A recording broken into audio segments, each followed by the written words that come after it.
Well, good morning and welcome to Frankly Speaking here on WYDC TV Big Fox. I'm your host, Frank Acom. We are broadcasting live from the Hesselson studio on your Good Friday. Thank you so much for joining us. On this Good Friday, we will be joined in the 7 o'clock hour by former Congressman, current New York State Assemblyman, and current chair of the Steuben County Republican Committee, Joe Sempolinski. So make sure you get your questions in for Joe. He can cover all the spectrum, federal, state, and local.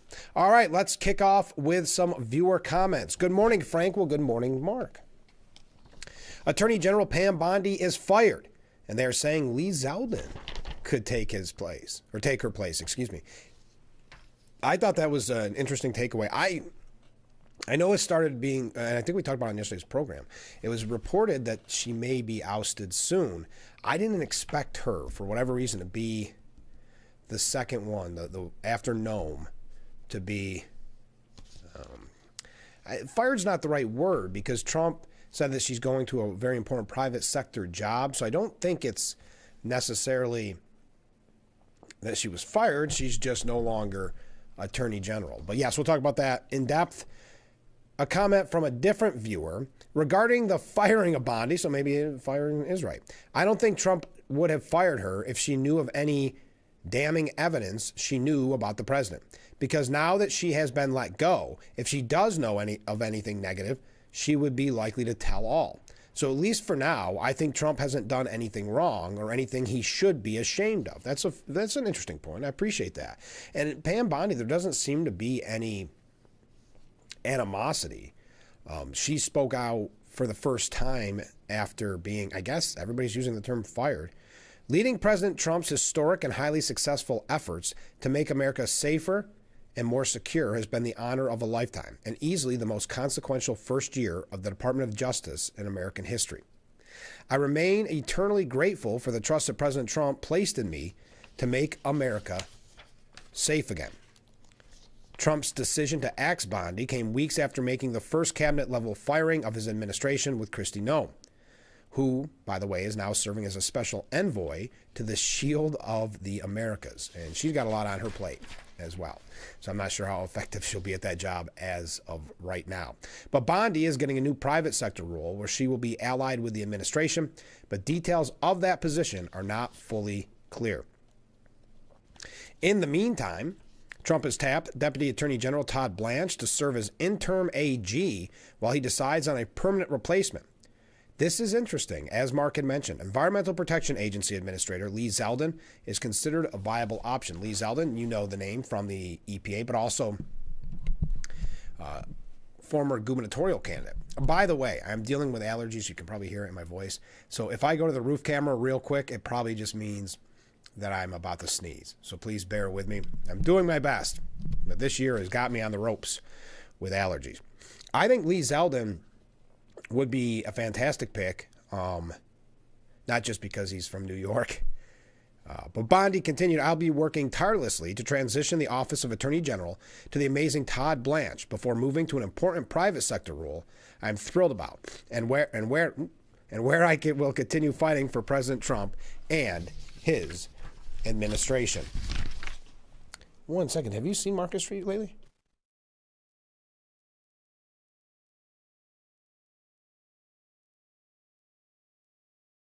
What a beautiful view. I want to make sure you saw that. All right. Continuing. Trump told Bondi, it is reported, Trump told Bondi in person on Wednesday that she was on the outs, a source previously told the New York Post.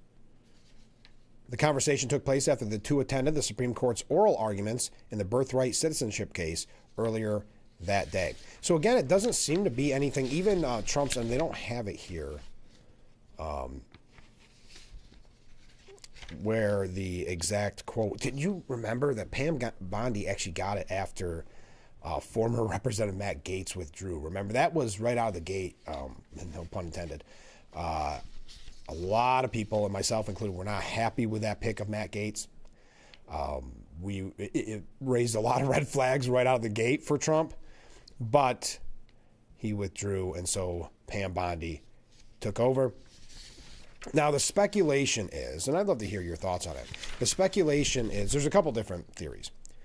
Her handling of the Epstein files, that, according to Todd Blanche, the now acting attorney general, he was adamant that Bondi's handling of the government files related to Jeffrey Epstein did not play a role in Trump's decision to fire her. A lot of what you just said about what happened to the attorney general is simply not true, Blanche told Jesse Waters. Waters had referenced reports indicating Trump was upset with Bondi over the handling of the Epstein case as well. And this is interesting. Let's talk about this. But Blanche said, I would not believe that for a second. Absolutely, positively not. But this is about Eric Swalwell. Now, I'm not... We've talked a lot about Eric Swalwell. He is, as of right now, the front runner for governor of California. Okay. I've talked about him a lot. He's a current representative. I just don't think he's as good at politics as the media wants you to believe. I think he's embarrassed himself numerous times throughout the years. But we reported just yesterday or 2 days ago that there could be a release by the FBI of those files related to Eric Swalwell and his alleged links to a Chinese spy. Well, some are saying the reason that story broke is because Pam Bondi tipped off Eric Swalwell. The source told the Post that while President Trump personally likes Bondi, he had grown dissatisfied with her performance and had been weighing her removal for some time. The source said the president has been considering this change for a long time. Okay. The denial follows a Daily Mail report that Bondi was dismissed after a series of internal clashes, including suspicion she alerted Eric Swalwell to FBI activity involving documents related to his past association with suspected Chinese intelligence operative Christine Fang, also known as Fang Fang. The outlet claimed Bondi begged Trump to reconsider her dismissal. I think that, too, is... It's coming from the Daily Mail out of the United Kingdom. I think they want to create this kind of soap opera drama. Now, it is, I guess there is a friendly relationship between Pam Bondi and Eric Swalwell. That is factual, though since Pam Bondi became Attorney General, Eric Swalwell has not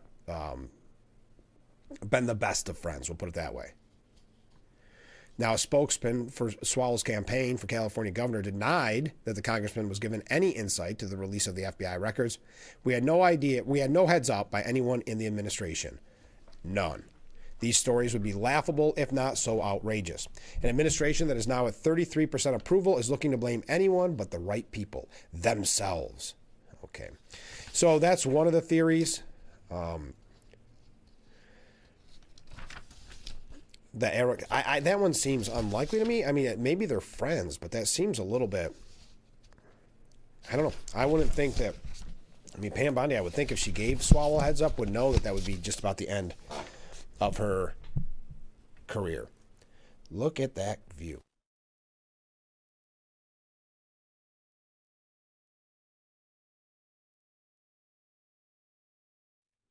Sorry about that. Just allergies. I'm trying my best here, folks. So your thoughts on Lee Zeldin, perhaps, and we'll talk with Joe Sempolinski about this later on in the broadcast, but Lee Zeldin to replace Bondi as head of the DOJ. That's what some sources are saying. Boy, it's going to be interesting to have the confirmation process, unless, because Blanche could probably do it. So Trump is, according to, this is CBS, is considering Lee Zeldin, the administrator of the Environmental Protection Agency, as a permanent replacement for Bondi. Trump wrote on True Social, Pam Bondi is a great American patriot and a loyal friend who faithfully served as my attorney general over the past year. Pam did a tremendous job overseeing a massive crackdown in crime across the country, with murders plummeting to the lowest level since 1900. We love Pam, and she will be transitioning to a much needed and important new job in the private sector to be announced at a date in the near future. So there you go. Your thoughts? There's like this Thomas Massie. I mean, what is his deal? I wonder if he's going to win. Thomas Massie, not a fan. He's a Republican, not a fan of Trump. He said in an X post, I support Trump firing Pam Bondi. Do you? I hope the next Attorney General will release all the Epstein files according to the law and follow up with investigations, prosecutions, and arrests. Representative Nancy Mace said, if the reports that Lee Zeldin will replace Pam Bondi as Attorney General are true, I welcome it. All right, let's take our short break. I don't want to run too late. Stay with us. Lot to cover. We'll be right back.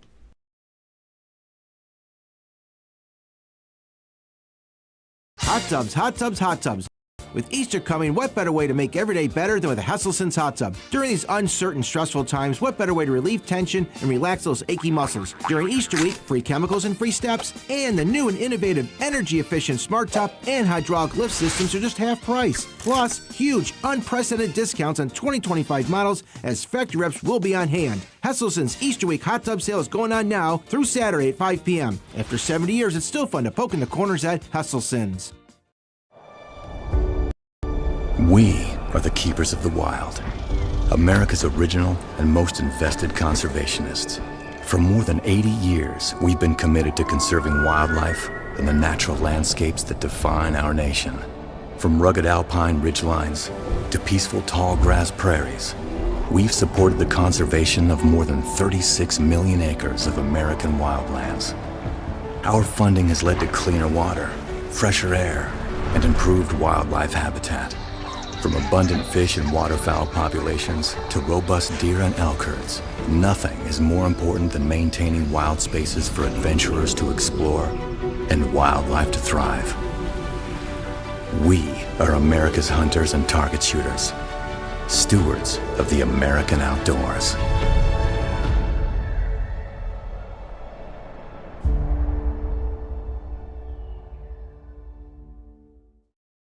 I'm meteorologist Brandon Weathers. A warm one out there with a high in the mid-70s, more than 20 degrees above average. Some isolated shower and thunderstorm potential, mostly after about 4 p.m. Then we'll see some shower chances overnight. Temperatures, though, well above freezing in the 40s. Don't have to worry about any snowflakes in the mix. We'll have highs back in the 70s on Saturday with scattered showers, but much cooler so that by Tuesday we could have some snowflakes in the forecast.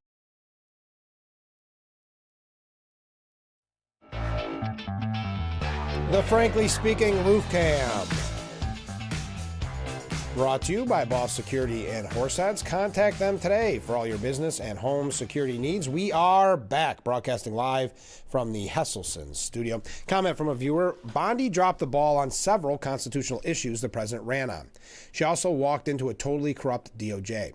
She had red flags when she was in Florida as well. Zeldin would seem to be a good replacement. Thank you very much. Comment from a different viewer. Good morning, Frank. Hope you feel better. And my grandmother always says zinc will keep you in the pink. Thank you very much. Allergies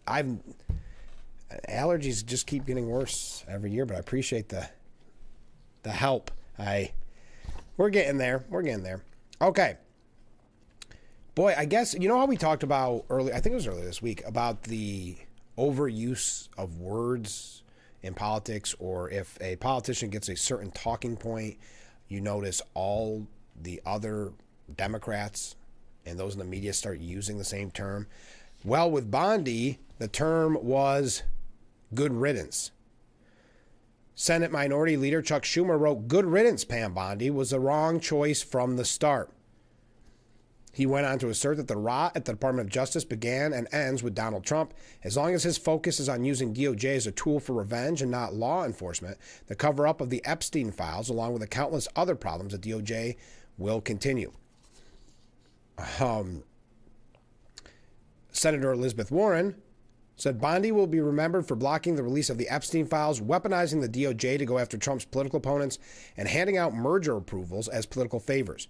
Under AG Pam Bondi, the DOJ became a cesspool of corruption. Good riddance. All right, so there we got two good riddance. I wonder what Hakeem Jeffries had to say. Hakeem Jeffries said Pam Bondi is a partisan, petulant political hack, and now she's gone. Pam Bondi has been fired. Good riddance. There we go. There it is. P. Hegseth is next. I wonder, do they think it's like saying good riddance is like clever? I'm just confused. Now, remember Firebrand? recently defeated senatorial candidate, current Representative Jasmine Crockett from Texas. She went on a profane rant after the news broke, saying, well, first it was Kristi Noem, now it's Pam Bondi. It'd be too much like right that Pete be next. It would be too much like right that Pete be next.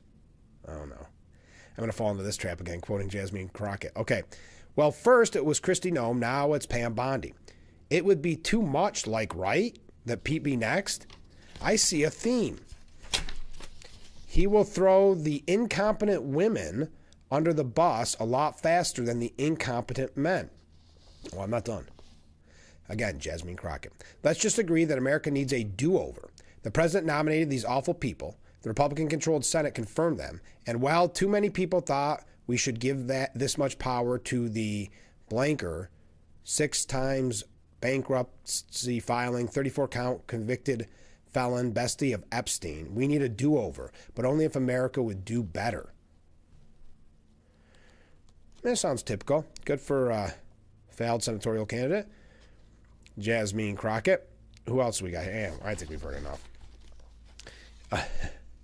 Then she released, actually, Jasmine Crockett, because I think I told you that I somehow got on her mailing list.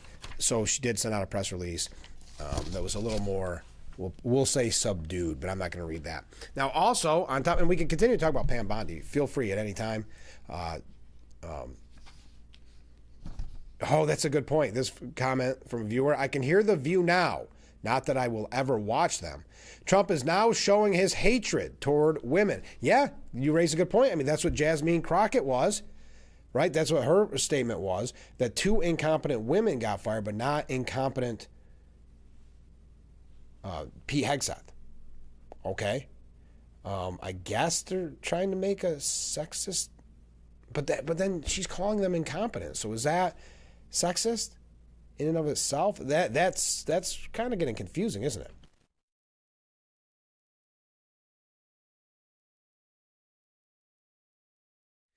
Anyway, oh, good. Thank you for that viewer question for Joe. I'll keep that in mind.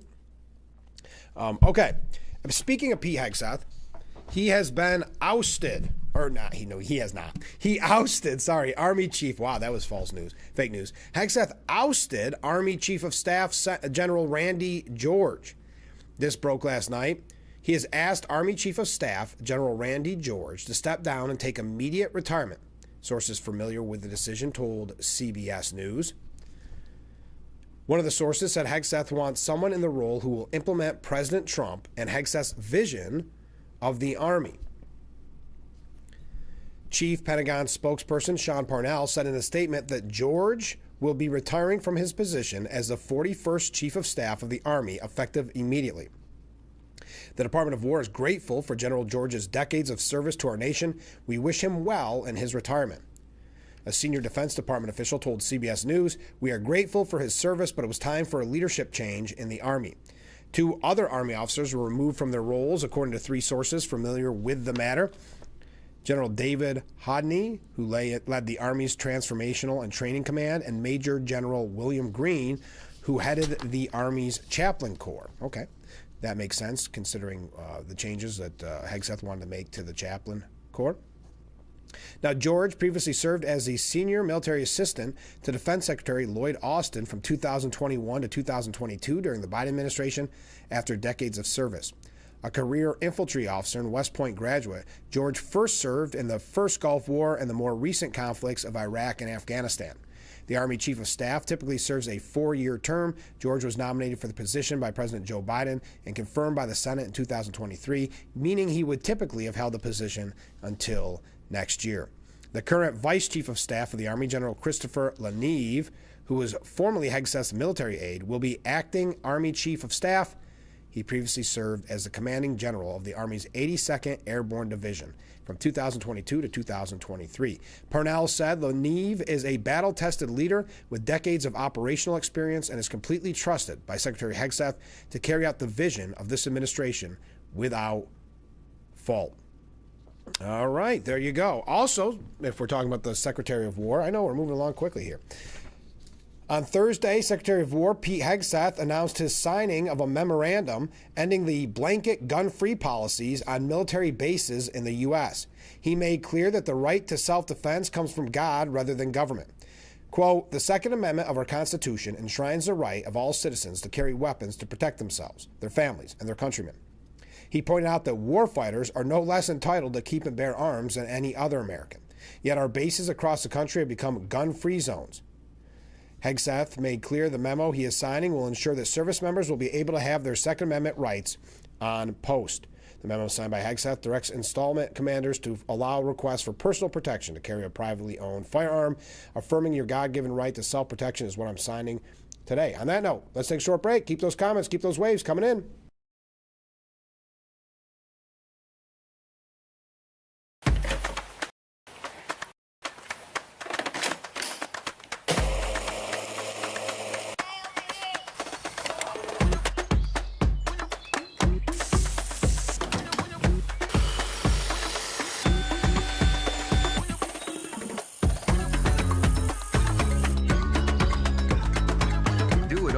With Steel Battery. Save up to $50 on select AK battery tools. Shop in-store or online. Small businesses are the heart of America. Like you, these entrepreneurs started out with a dream and the drive to build a better life. If you have a small business idea to grow or challenge to face, you don't have to go it alone. Since 1964, SCORE has helped millions of entrepreneurs build their businesses. Today, they are the nation's largest nonprofit source of expert mentoring, resources, and education. Whether you're starting out, building back, or have worked at it for years, SCORE will match you with specialized mentors. Our thousands of volunteers provide the guidance and connections you need for free. Your success is waiting. SCORE is ready to help. Find a mentor today at score.org.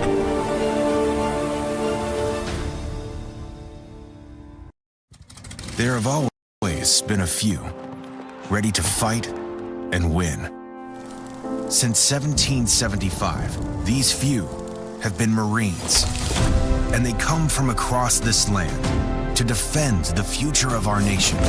This year, our Corps celebrates 250 years, and Marines are proud to serve this country, each other, and all that is still to come for America.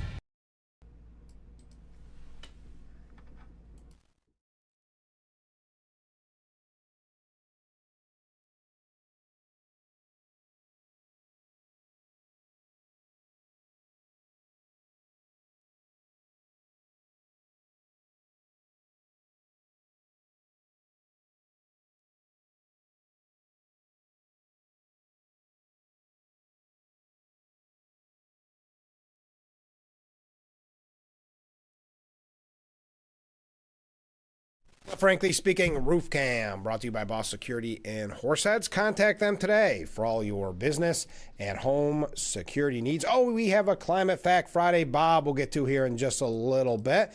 Thank you as always, Bob. We do appreciate that. A couple other comments. Hold on, what was that?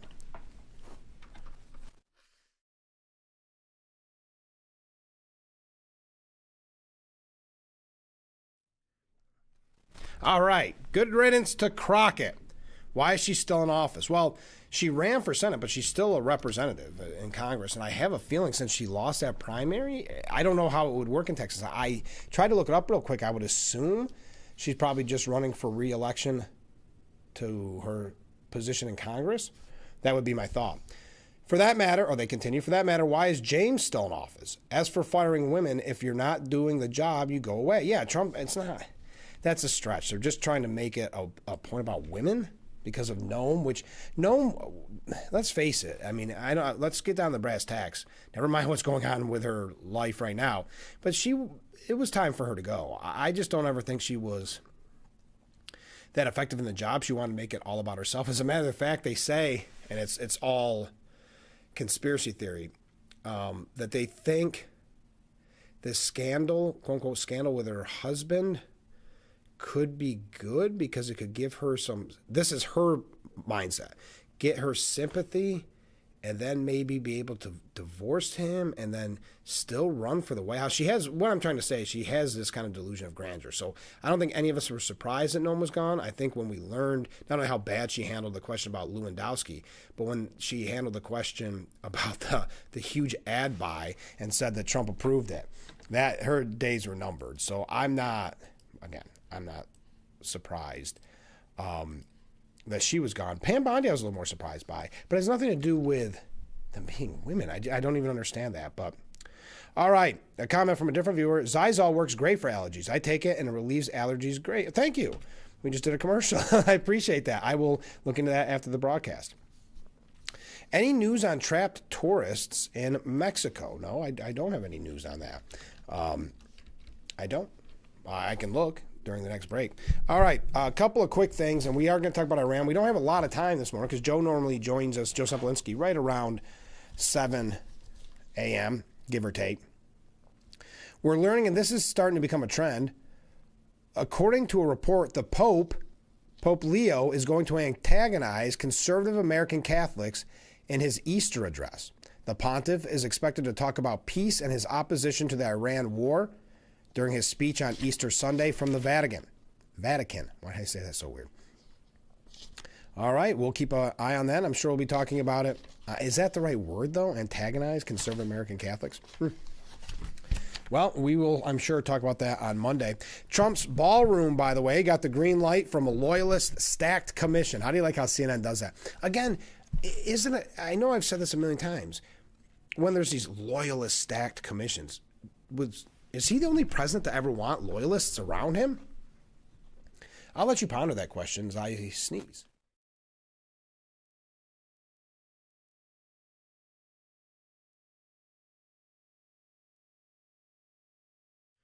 But they act as if he is the first president to want to do. Everybody's giving me tips. I appreciate that this morning. I'm fine. I just haven't got the right allergy medicine figured out yet. I'm kind of relatively new to allergies in the last couple of years, so I've never found the secret sauce, and I kind of started a little bit late, not taking it seriously, and this week has gotten me. So I do appreciate it. But yes, Trump's ballroom gets the green light from loyalist stacked commission. President Trump's sprawling ballroom project officially got the green light on Thursday from a board that oversees planning for federal buildings and land, marking the latest step in an accelerated process that now faces some legal uncertainty. Despite more than 32,000 public comments overwhelmingly opposed to the project, the National Capital Planning Commission was stacked with Trump loyalists who voted in favor of the measure. Okay, 32 public comments overwhelmingly opposed to it. Well, let's say you want the ballroom. Are you going to go out and send letters and say, yeah, I think it's a good idea? Probably not. Now, if you're someone that protests around 3 or 4 times a week, the Trump administration always looking for no King's rally, are you going to probably send a letter in saying you don't want the ballroom just because you want it to be some type of negative on Trump? You want what you saw from that judge. You want it to be blocked, so you think it's some harmful thing to Trump. It's to the level of pathetic in many ways as to how they celebrate like little things like, oh, the judge stopped that, or we sent in 32,000 letters, or we had a turnout at a No Kings rally in Corning. I just don't see what kind of, I mean, I guess small victories are victories in their mind. Thursday vote clears the huddle, but the ballroom's future is unclear after a federal judge threw a wrench into Trump's plan.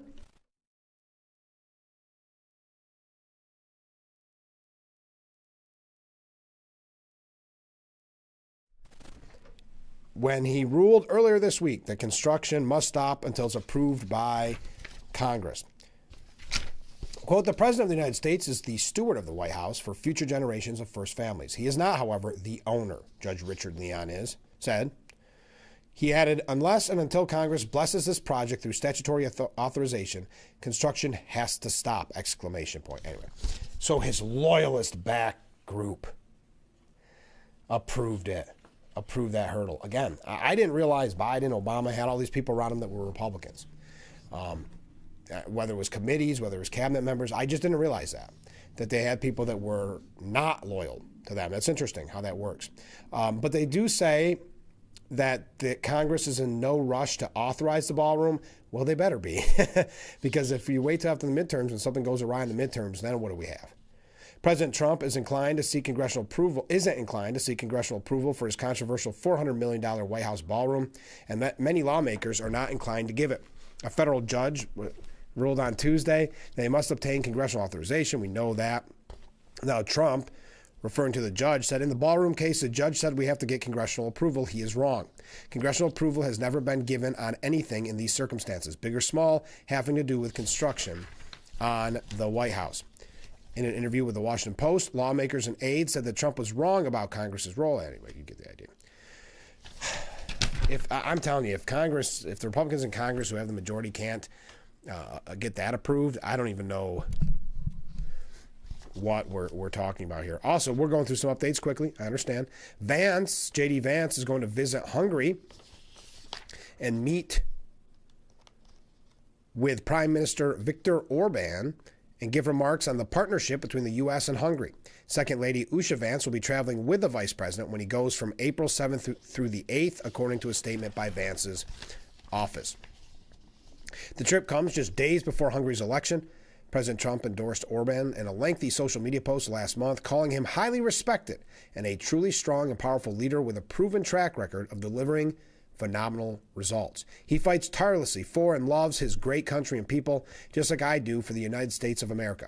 Victor works hard to protect Hungary, grow the economy, create jobs, promote trade, stop illegal immigration, and ensure law and order.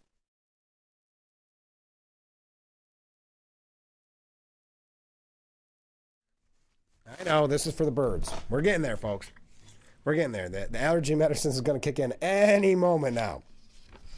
All right. Also, this is another warning about the midterms. James Carville predicts that Democrats will probe Trump's stupid, we'll say, donkey kids and their spouses after the midterms. Is it just me? Listen, Carville had that whole piece where he actually said a prayer to God to fill himself, meaning to fill Carville, with more hatred for Trump. He's gone. I'm not just saying this because of Republican or Democrat. He's gone off the deep end with his rants and his raves, and a lot of that has to do with someone that like a Carville who's on podcasts all the time, may even have his own podcast. So he just has gone overboard because he has too much time to talk.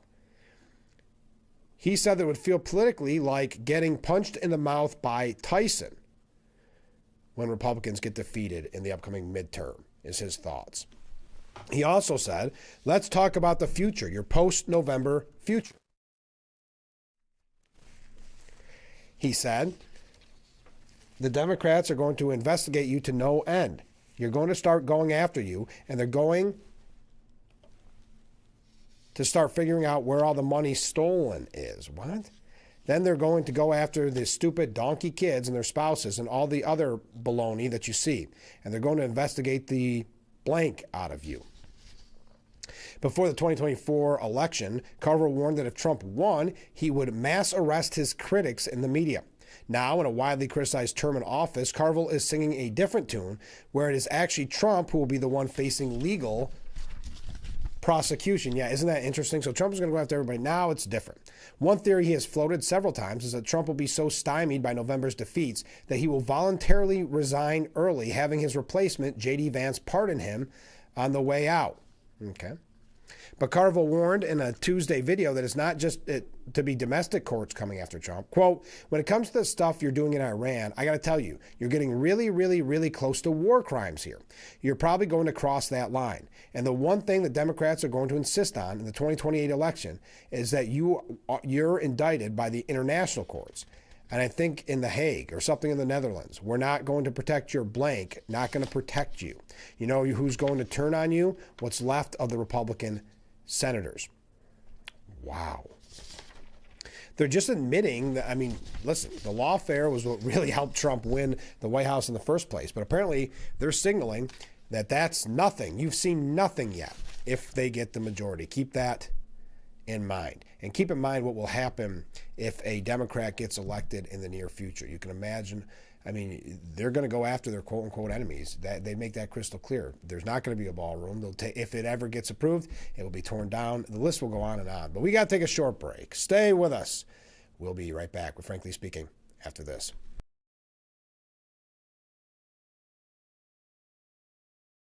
When you're online, don't forget to visit our Facebook page at Big Fox News. Catch up on news from the Twin Tiers and hear about local events. All on Facebook.com/Big Fox News. You deserve primary care that connects. Care that helps you move forward. Care that connects you to world-class specialists.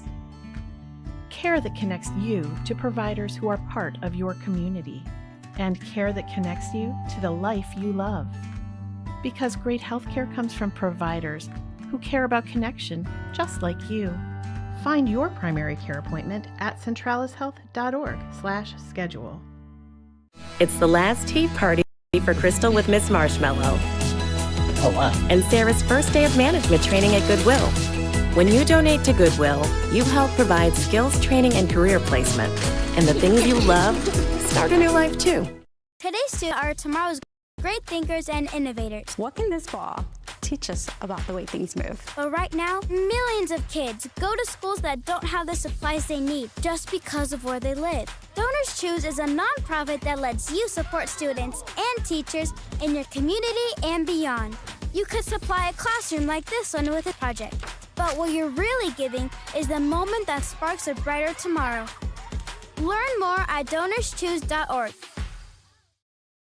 I'm meteorologist Brandon Weathers. A warm one out there with a high in the mid-70s, more than 20 degrees above average. Some isolated shower and thunderstorm potential, mostly after about 4 p.m. Then we'll see some shower chances overnight. Temperatures, though, well above freezing in the 40s. Don't have to worry about any snowflakes in the mix. We'll have highs back in the 70s on Saturday with scattered showers, but much cooler so that by Tuesday we could have some snow.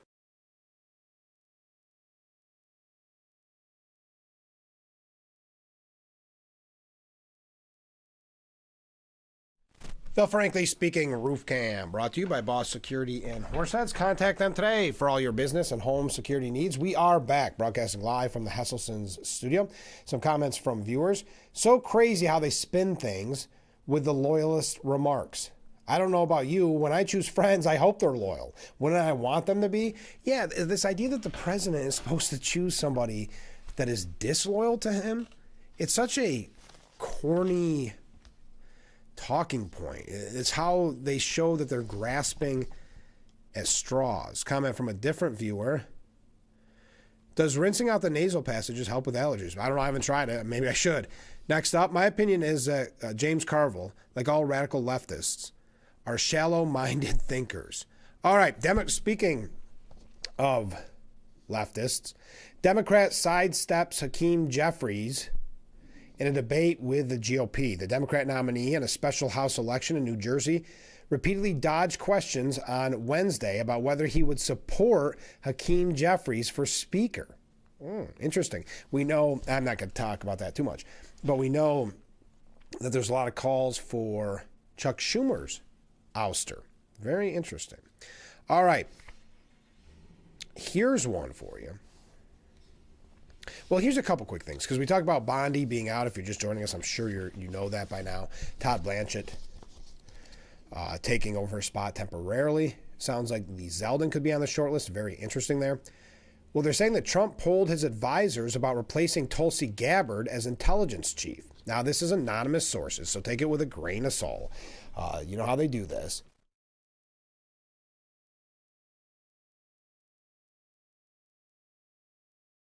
But according to a report, in recent weeks, Trump privately asked cabinet members if he should replace his director of national intelligence, Tulsi Gabbard, venting frustration that she shielded a former deputy who undercut his rationale for war with Iran. It is not clear that Trump will actually fire Gabbard over the episode. I would say, and that's in reference to Joe Kent. Remember that story that was big for about a week? Probably still. I mean, I'm sure he'll release a book or something like that.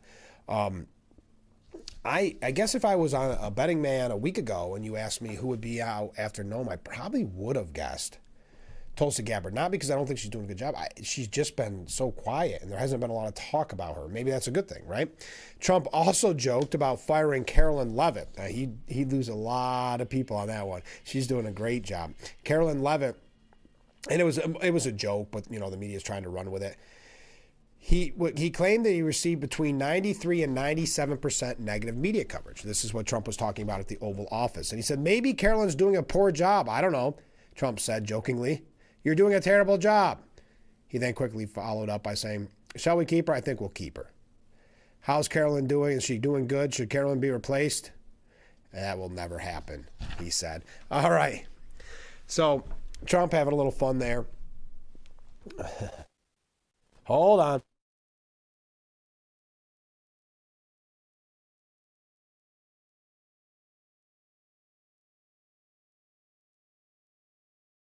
I hope this doesn't get too annoying for you folks. I think it was better before I came on the air. I must just be so nervous. Hey, speaking of nervous, Representative Tim Burkett said that the American people would be up at night worrying.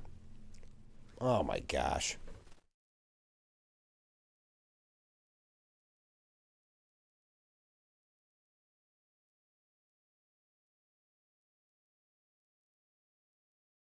I had no idea I was going to be sneezing this much.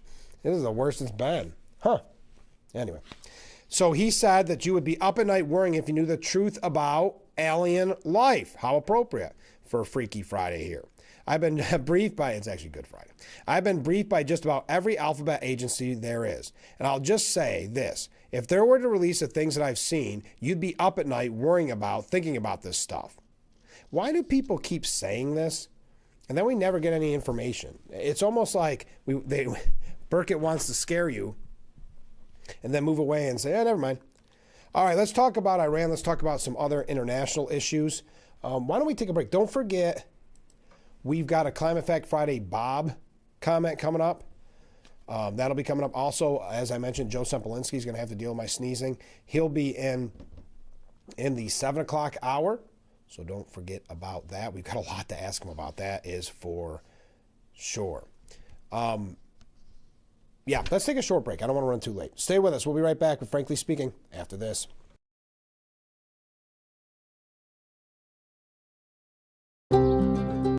Having a safe home is essential to many aspects of our lives.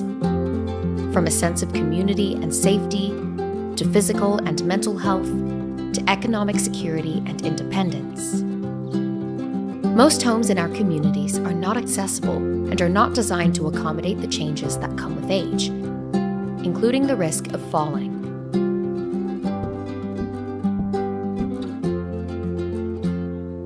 The Older Adults Home Modification Program helps reduce the risk of falls, improves safety, and increases accessibility and independence.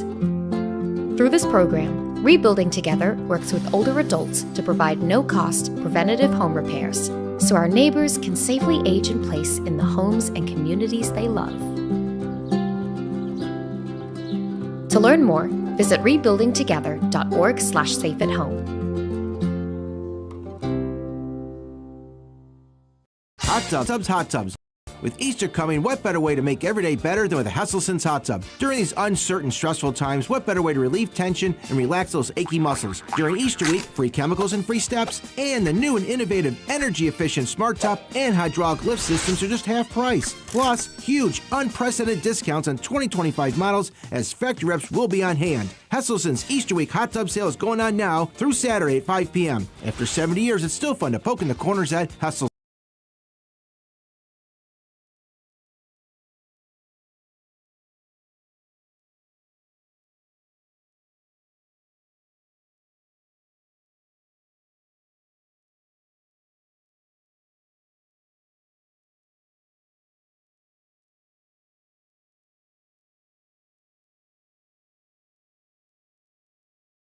Frankly Speaking Roof Cam, brought to you by Boss Security in Horseheads. Contact them today for all your business and home security needs. We are back broadcasting live from the Hesselson studio. Comment from a viewer. We're not annoyed, just happy to be able to tune in regardless. Oh, thank you. That's so nice of you. Yeah, I've had allergies for about the last 4 or 5 years, but boy, this year has got me for some reason. And I think it's the weather, just the raininess and all that. It's kind of been a combination. So as we enter, of course, today, Good Friday and Easter weekend, ISIS has urged Muslims to set fire to churches and synagogues across the U.S. and Europe this weekend in a sickening Easter threat.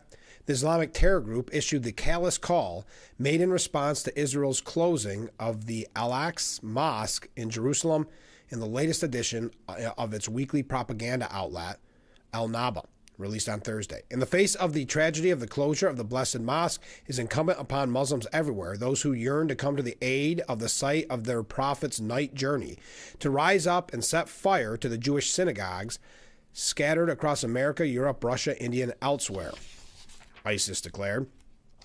The same applies to the synagogues in Tunisia, Morocco, the UAE, and Syria.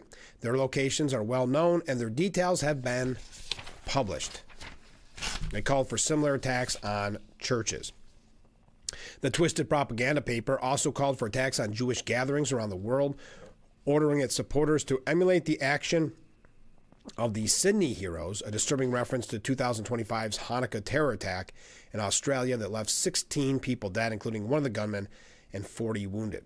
ISIS also claimed to have caused 60 casualties in 15 operations over the past week.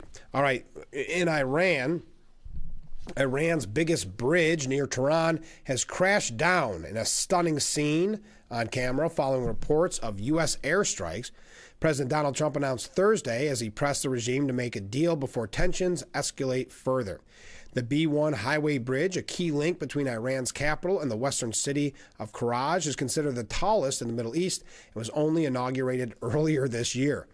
Iranian state TV reportedly warned of potential retaliation, claiming the state's military has identified multiple bridges in American allied Middle East nations as targets, according to Iran International. Trump posted a video on social media capturing a massive plume of smoke and debris after the bridge's apparent collapse. Saying on Truth Social, Trump said the biggest bridge in Iran comes tumbling down, never to be used again. Much more to follow. It is time for Iran to make a deal before it's too late, and there's nothing left of what still could become a great country. So we will see if there's retaliation. Now, the USS Gerald R. Ford is set to return to battle after repairs sideline the world's largest aircraft carrier. Repairs and maintenance on the USS Gerald R. Ford has been completed, and the ship is returning to national security operations, according to the Navy. The world's largest aircraft carrier departed the port of Split, Croatia, following a 5-day port visit. The $13 billion ship has been participating in Operation Epic Fury, but was sidelined last week after a fire damaged its laundry facilities and its sewage system failed. All right. A couple other updates. Keep those comments, keep those waves coming in. As I said, we got Joe Sempolinski coming up in just a few moments. We also...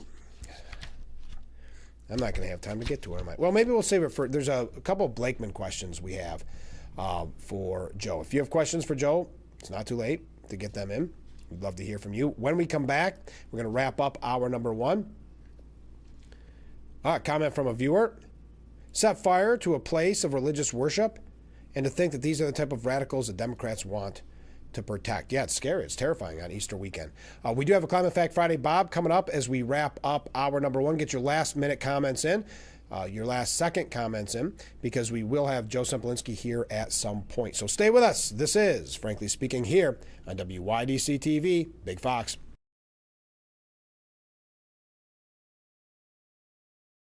You deserve primary care that connects. Care that helps you move forward. Care that connects you to world-class specialists. Care that connects you to providers who are part of your community. And care that connects you to the life you love. Because great healthcare comes from providers who care about connection just like you.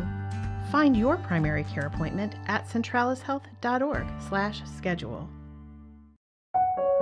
When a child is fighting a critical illness, one truth touches us all. Every child deserves a childhood. A wish by sparks a ripple of hope that transforms communities far and wide. And when we grant wishes together, we create a movement of kindness, strength, and unity. Yay! Become a wishmaker today and be part of a journey that truly changes lives. I'm meteorologist Brandon Weathers. A warm one out there with a high in the mid-70s, more than 20 degrees above average. Some isolated shower and thunderstorm potential, mostly after about 4 p.m. Then we'll see some shower chances overnight. Temperatures, though, well above freezing in the 40s. Don't have to worry about any snowflakes in the mix. We'll have highs back in the 70s on Saturday with scattered showers, but much cooler so that by Tuesday we could have some snowflakes in the forecast. The Frankly Speaking Roof Cam, brought to you by Boss Security in Horseheads. Contact them today for all your business and home security needs. We are back, broadcasting live from the Hesselson studio here on Market Street in Corning. All right, it's time for Climate Fact Friday, Bob. Good morning, all. From Climate Fact Friday, Bob. Well, good morning to you as well. Here with another climate fact, there's no consensus on the effects of human CO2 emissions on the climate. The famous 97% figure completely falls apart under scrutiny. From the 2013, the study, this figure is based on reviewed almost 12,000 papers, but 2/3 were immediately thrown out simply for expressing no opinion. Of the remaining papers, less than a third said humans caused some warming. Only 0.5% actually claimed humans caused most of it. Crucially, not a single paper endorsed the idea of man-made climate catastrophe. The 97% consensus is statistical sleight of hand, a manufactured concern, not a scientific reality. Everybody have a great weekend. Be safe. Go Bills and go Sabres. Well, thank you so much, Climate Fact Friday, Bob. Do appreciate that. Now, tanker ships must pay Iran's Revolutionary Guards a toll in Chinese yen or crypto before they can pass the Strait of Hormuz. That's the new rules. Did you see how desperate Iran is that they're recruiting children as young as 12 to defend homeland from the bully U.S.? The fanatical Iranian regime is turning children as young as 12 into cannon fodder as part of a desperate war recruitment drive. Human being groups have warned. The Islamic Revolutionary Guard Corps announced a campaign called Homeland Defending Combatants for Iran as the U.S. and Israel pummel the rogue nation, according to Human Rights Watch. The advertising poster for the push, published by Iran's DIFA Press news agency, features two fresh-faced children, a boy and a girl, smiling in front of a man in a military uniform. An official from IRGC said in a televised interview on state TV, the kids don't want to stand up against the global bully, referring to the U.S., for the Bazi checkpoints, as you see across the cities. Now we have had many young people and teenagers demanding to be present in them. Given the ages that we're making demands, we have set the minimum age at 12, meaning now there are kids of 12 and 13 who want to be present in this space. The task includes staffing checkpoints, gathering security data, and operational patrols. The AFP reported other tasks include cooking, providing medical care, and dealing with damaged homes. Amnesty International said it had confirmed photos showing children wielding weapons such as AK pattern assault rifles and standing alongside IRGC and other forces at checkpoints and on patrol. The Iranian authorities are shamelessly encouraging children as young as 12 to join an IRGC-run military campaign, putting them in grave danger and violating international law, which prohibits the recruitment and use of children in the military. Recruiting children under 15 into the armed forces constitutes a war crime, they said. Now, Kamala Harris wanted to make it clear that she refused to watch Trump's address to the nation. She surmised in a video on X that Trump's speech that the president would move to claim victory in Iran, but asserted that the reality is we're watching what he does instead of listening to what he says. He brought America into war that people don't want. He has put American troops in harm's way. Costs are rising by the day, and meanwhile, he has done nothing to address the needs of the people of America. Harris also announced that she won't be able to watch the address. Mark Meadows, Trump's former chief of staff, boiled Harris's half-baked critiques down to her political aspirations to run for president again. And it is looking more and more likely that she wants to run for president. Republican Representative Tom Emmer praised Trump for having the guts that the Biden administration sorely lacked. It's pretty disgraceful for you to claim President Trump has done nothing to meet the needs of the American people. Here's the truth. He's cleaning up the chaos you caused here in the United States and across the globe, is making America great again. Radio host Larry O'Connor succinctly wrote, bullet dodged. Now, there is a piece, and I don't think we'll probably have a chance to get to it because I think I just saw Joe pull up, could be wrong. But world leaders should be grateful the U.S. is doing what is necessary in Iran. That's according to Douglas Murray. But for the time being, the pilots of the U.S. Air Force are doing noble work on behalf of the whole world. And not just for this generation, but for generations to come. We should be proud of them, writes Douglas Murray. All right, we got to take a short break. Stay with us. We'll be right back with Frankly Speaking after this.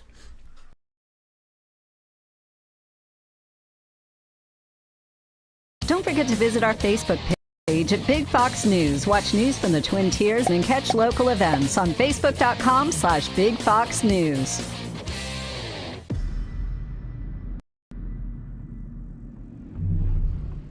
When you spend 100 years building chainsaws, you get really good at building chainsaws. So when Steel built the mower, we built the chainsaw mowers.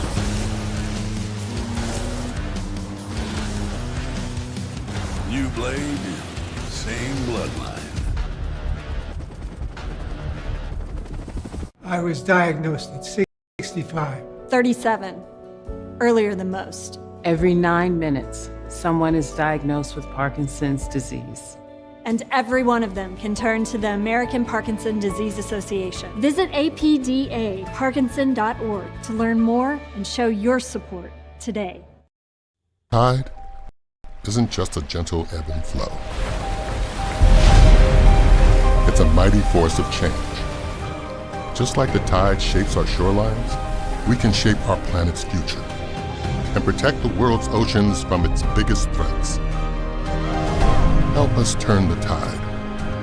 Join Oceania's wave of ocean advocates who are making a difference in the world.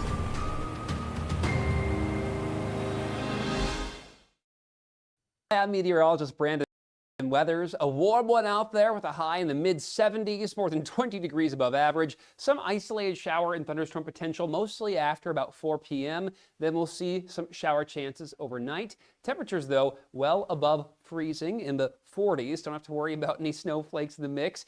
We'll have highs back in the 70s on Saturday with scattered showers, but much cooler so that by Tuesday we could have some snowflakes.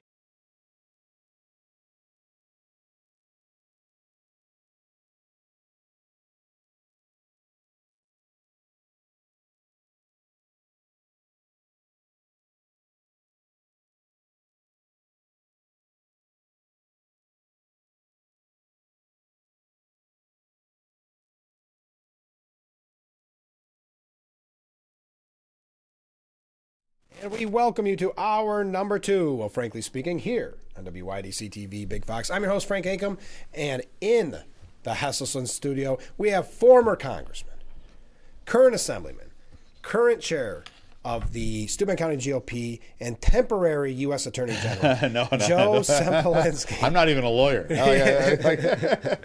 I have no law degree. No. Although there are rumors on the internet that one of the, and that's all it is, rumors on the internet, that one of the people they're considering for Attorney General is my former colleague in the House, Lee Zeldin. Wouldn't that be great? I mean, I thought it, so when Lee was nominated for EPA administrator, I texted him, congratulations. And one, I wanted to wish him congratulations, and two, I wanted to see if his number changed. Well, yeah, is he going to text me back? And half an hour later, he's like, "Thanks, Joe." And I'm like, "Ooh, all right, that's cool." New number? Who this? No. He right out. Hey, he knew exactly. He said, "Use my name, get back to me." So if having somebody from New York State as the Attorney General, I mean, we've already, he's already in the in the cabinet, but Attorney General's one of the biggest positions. He's sort of Secretary of State, Attorney General, Treasury, Defense. Those are the the big ones. They're all important, but those are the really sort of original ones. And so that would be a very interesting thing to have somebody. I mean, I wish what we were doing was talking about his re-election campaign for governor. I know, right? But attorney general is pretty good if that's the way it goes. There are other names being floated, and certainly I think the deputy attorney general has been named as the acting attorney general, and there's obviously a confirmation process that has to happen. That's going to be a tough Senate. Part. Yeah. For instance, it's interesting. It doesn't apply as much to House members, and Lee obviously is a former House member, but you saw, like with Senator Mullen. Yeah. There's this sort of collegiality within the Senate that like senators get a little bit of a. Well, you saw with Rubio, right? Rubio. It's like so, and I think where that comes from is when you spend a lot of time with people, even if you don't agree with them on everything, it sort of humanizes them. Yeah. I'm sure there's members of the state assembly who are Democrats who do not like how I vote, right? But if you give them truth serum, they might say I'm a nice fella, right? And I think there is that effect. It doesn't apply as much to House members, just because the House and the Senate, Albany, the Assembly and the Senate, we deal with each other all the time. I'm talking with Tom O'Mara and George Borrello like almost every day. In Washington, it's a little different, where the House and the Senate are really two separate worlds. But nevertheless, my understanding is Lee's very well respected. If it ends up being him, and again, there are several other names. It's just interesting that his name was thrown out right from very the jump. quickly. Yeah. So I don't know where that came from or how good that source is, but it certainly became something very quick on the internet. And I spent in 2021 and 2022. I spent an enormous amount of time with Mr. Zeldin. He was everywhere. He was everywhere, and in 21, it was more as chairman, and then as a candidate. I'm running for Congress. He's running for governor, and then for the last chunk of his term in Congress was my entire term in Congress, and so we were colleagues in Washington, and so I've certainly spent more time with that guy than anybody else at the higher echelons of the Trump administration, and I have a very positive opinion of the man I wish was my governor right now. Yeah, right. It would be nice. We're going to talk about the governor's race here in just a moment. I was kind of surprised that Bondi was the second one. Is Trump getting into that habit again where he starts to fire people, you think? Oh, because remember the first term. That's true. Yeah. And, the president is in a position where if he feels like he needs to make a change, he has the ability to make a change. Members of the cabinet certainly are confirmed by the Senate, right? But they serve at the pleasure of the president. Right. Whoever's new has to get confirmed again. But if he feels like there needs to be a change and move somebody to a different position, or change somebody's duties, or give Marco Rubio 20 jobs. I know it's becoming so funny. He's the CEO of the United States government, right? And it's not a perfect analogy to a corporate setting because there's other things that go on, but it's certainly well within his prerogative to make any changes that he sees fit, and if he feels that Pam Bondi, and if you notice his statement was very positive on her, and we know the president has no hesitation about saying what he thinks about particular individuals, like Bruce Springsteen, not as positive. Not as positive. Truths. Let's call that. Jimmy Kimmel. Yeah, Jimmy Kimmel, not as positive. And so I think this may be one of these ones where he feels that there's he needs to mix it up, or there's a better fit somewhere else. And I even think with that statement, I mean, I guess fired is the right word, but fired almost seems too harsh because it was such a nice statement. Yeah, he was very positive on her, and she apparently, he talked about some sort of private sector position that she was going to. I don't know if that's affiliated with Trump or not, and my understanding is there's going to be a month-long transition. She's not out today. She's still the attorney general for another month. So that's sort of different from in the bricks, right? So I think there may be some other things sort of going on as to what he wants to do going into the midterm, and obviously we're a year plus into a 4-year term, and your priorities over those 4 years probably adjust, and what you're able to achieve adjusts. So I would say for something like this, a cabinet shakeup, that's something that's well within his prerogative as the head of the executive branch. Did you see Jasmine Crockett? I know you're a big fan.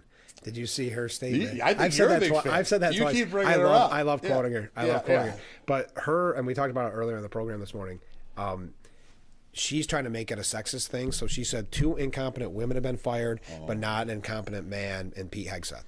Yeah, I mean, I think calling anybody incompetent kind of well, that's right. I mean, right? that's pretty aggressive. Yeah. But I mean, I think, let's put it this way: if 2 people are changed in their position, and if it's random chance, well then, you know, a good chunk of the time 2 of them are gonna be the same gender. That's just something that would be fairly normal within the realm of probability. So I would say that that is something that the left does. They try to make everything about race or gender or some sort of identity group, and conservatives tend to think more, and I tend to think more of people as individuals. Right. And I'm not saying that, you know, demographic characteristics don't matter, but, you know, let's judge people based on you know, the positions they take, what they do, and their own individual capabilities, as opposed to immediately ascribing somebody to a particular label or group. It just seems like such a weak,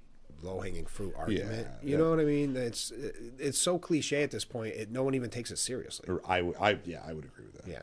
But yes, enough about it. You're right. You found me out. You loved it. Well, were you sad she didn't get the nomination? Yeah. Listen, because you could have spent the rest of the year quoting her, and her quotes are. But the problem is anymore. She's went to that. No, she's from the beginning that direction where you can't quote her. Tallarico, is that how you pronounce it? Yeah. Hey, he's a kind of a weird guy. Really weird. So we're gonna throw the weird one out. Yeah. You know, we didn't make up weird. No. The left made up weird. And it turned out they were kind of weird. And that guy strikes me as kind of weird. And if I was, I don't want to talk about Crockett, but if I was Crockett, I'd still be upset with Stephen Colbert. It basically cost her the election. I mean, that was, and then he tried to play it off like it was some sort of, you know, Trump thing. Yeah, which died. And again, it was so bad that the media didn't run with it. And as we talked about, that was not, it was an equal time question. Sure, it was an equal time question. But it was an equal time question in a primary, not an equal time question in a Democrat versus Republican general election.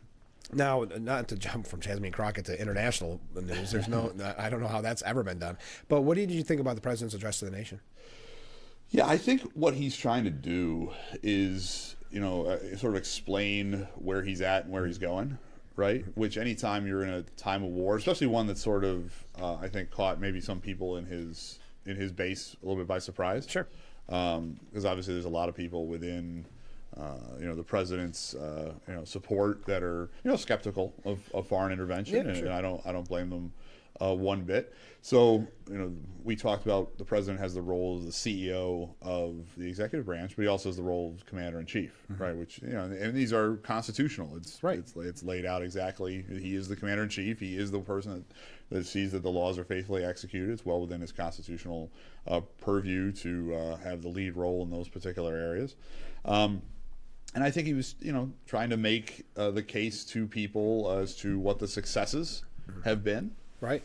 Which have been, in some cases, rather dramatic successes of the military campaign, but then also sort of prepare the public for, you know, how long are we expecting this to be? Is there going to be an escalation, which he talked about a little bit?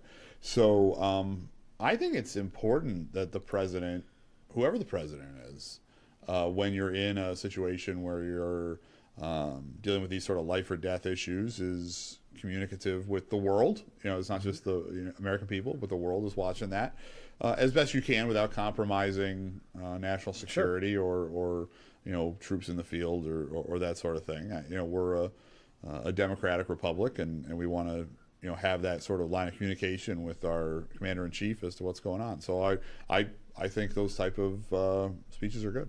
And I think my biggest takeaway from it was I'm glad he got the opportunity in front of the nation to talk about putting things into perspective. Because if you watch the nightly news, you would think this is the longest running war we've ever been involved in. You would think we haven't had one victory in it. So when he was able to put it into perspective to the American people, I think that was a very important message that needed to be said by the president. And I do find it interesting, and we can have discussions about, you know, whether a particular military action is appropriate or not, and constitutional questions, all these things.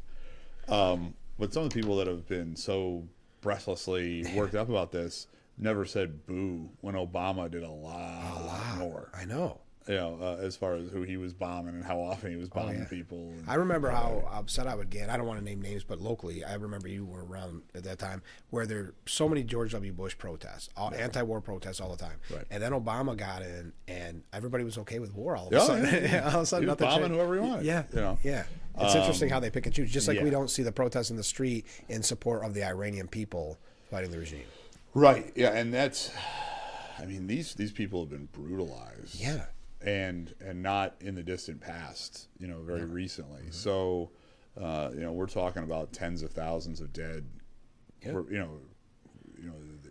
Let's just say protests in America. Yeah. You don't have to agree with whatever protests are going on, but you sort of drive by and they say, all right, you can say what you want. Yeah.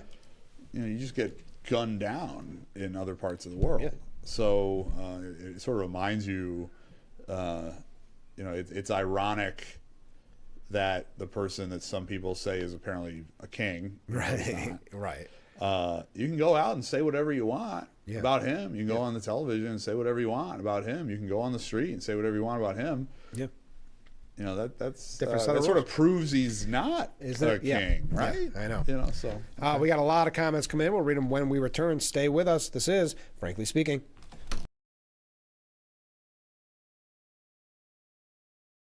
Nearly 500 kilos of cocaine has been seized in a bust. Thousands lined the pier at Seneca Harbor. Race weekend brought thousands to Watkins Glen International. Hundreds and horseheads joined other cities around the country on Saturday for the No Kings protest. And then man didn't hire William Mattar and settled for a low-ball offer. Ooh.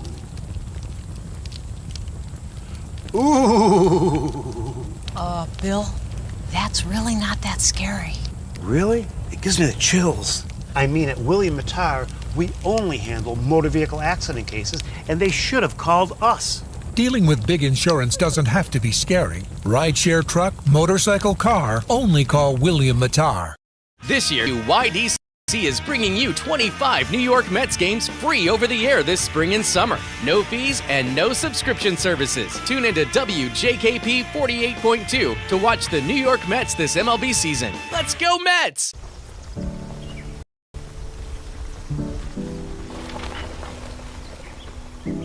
Sophia A., grade 4, absent, because transportation was absent. Julio M., grade 6, absent, because Wi-Fi was absent.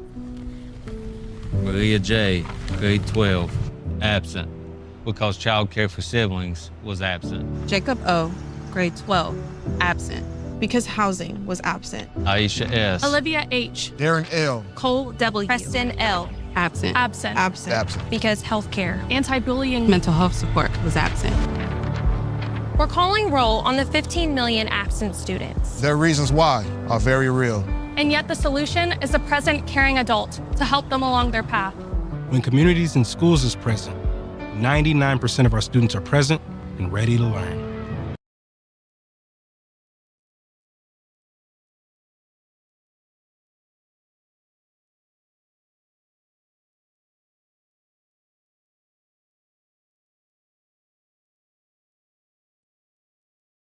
The Frankly Speaking Roof Cam, brought to you by Boss Security in Horseheads. Contact them today for all your business and home security needs. We are back, broadcasting live from the Hesselson studio. In that studio, Assemblyman Joe Semplinsky.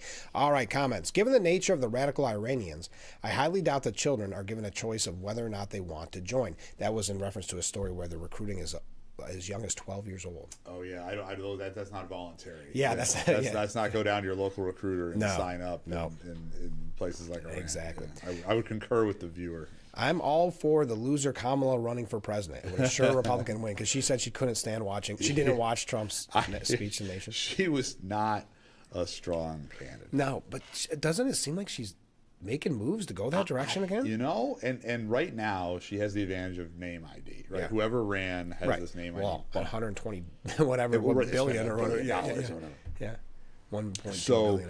I mean, if I would put it this way, if she decided to run again, I'm not saying she would be the Democratic nominee, but because of all that investment, all that effort that was put in, she would immediately be in the top tier pretty quickly. Polling pretty clearly shows that. And the point that the person's making is that should she be again the nominee, you're probably looking at another Republican president.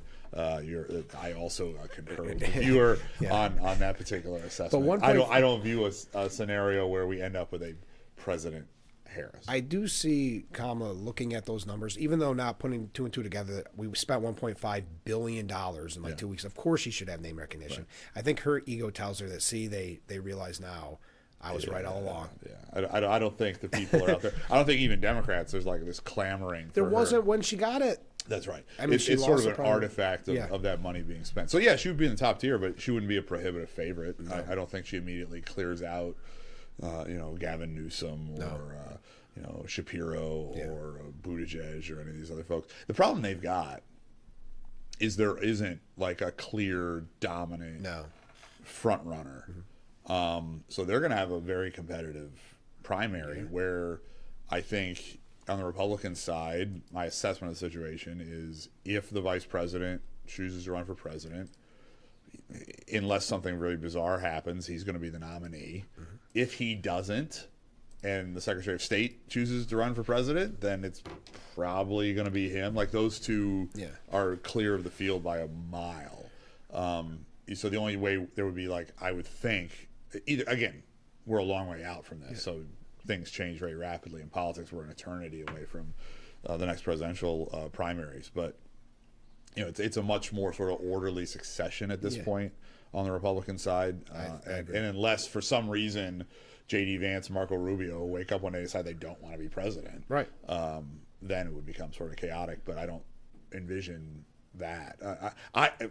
What might very well happen is you might end up with two terms of Vance Rubio, and then maybe 2 terms of Rubio. Oh my goodness, what if we had 5 Republican terms?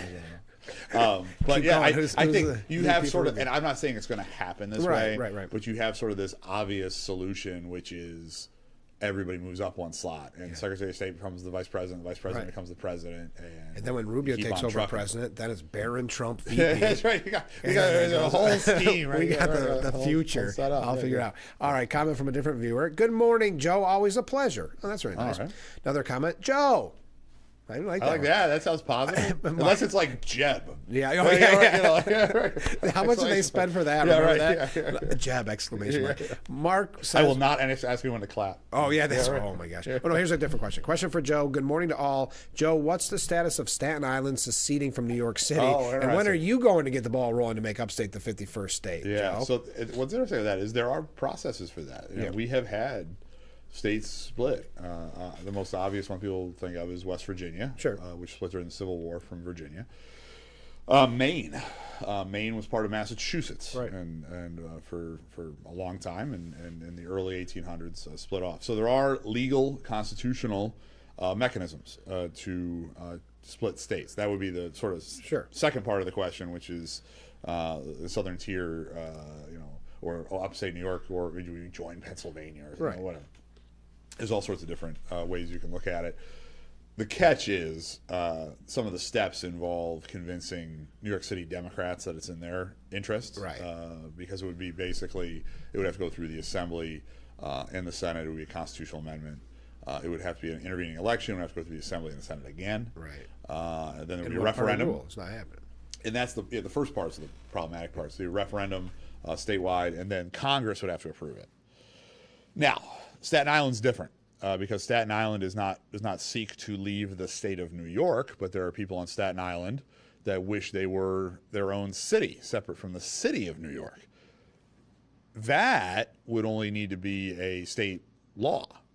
You wouldn't need to have a state constitutional amendment.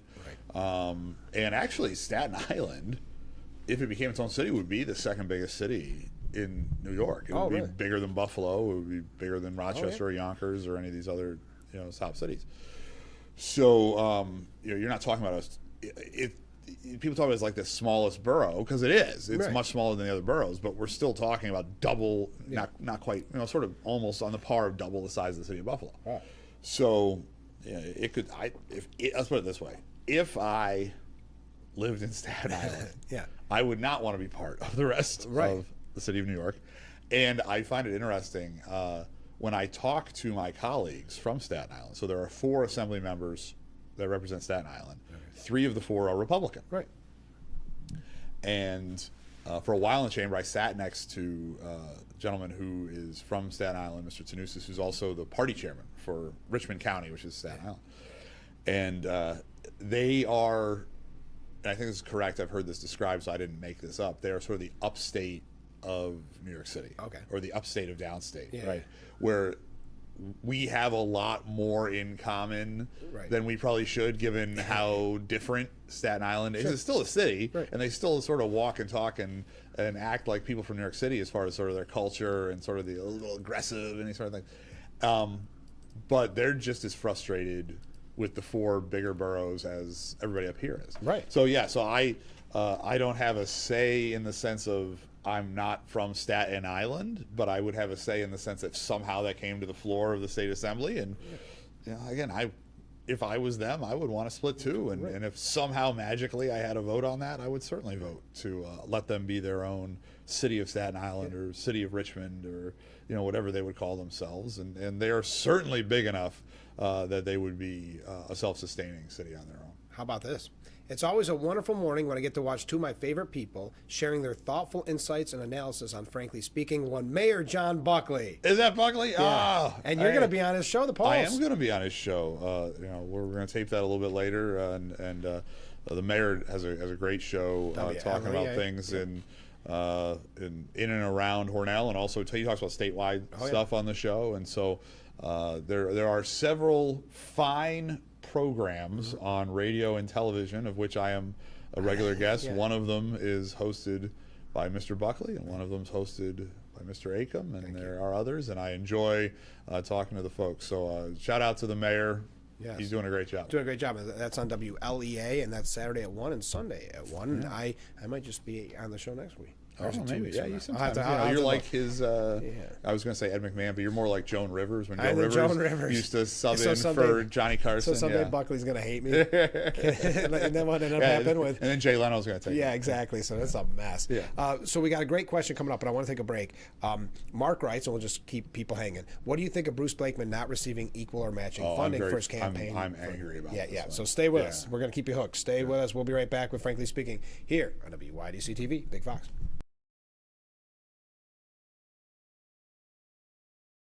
When it comes to home improvement, Horseheads Do-It Center has you covered. Family-owned, locally trusted, and packed with everything you need for any project. From top-quality tools to kitchen and bath essentials, we make it easy. Competitive prices, expert advice, friendly service. Visit us at 124 North Main Street or online at doitbest.com/horseheads today.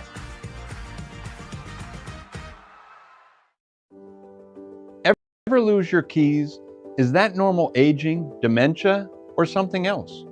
Fear often stops us from asking for a simple checkup from the neck up. Knowing your numbers, blood pressure, blood sugar, and cholesterol are common, but your cognitive numbers are also important, especially if you're age 65 or older. Better to act sooner rather than later if you want to maintain or enhance your brain's health. Hello, I'm Kevin, President of the Dementia Society of America, a national nonprofit organization. I'm excited to offer you a free guide filled with tips for better brain health and important facts about dementia, care planning, and much more. Go to 1-800-DEMENTIA.org or call 1-800-DEMENTIA. Your brain will thank you.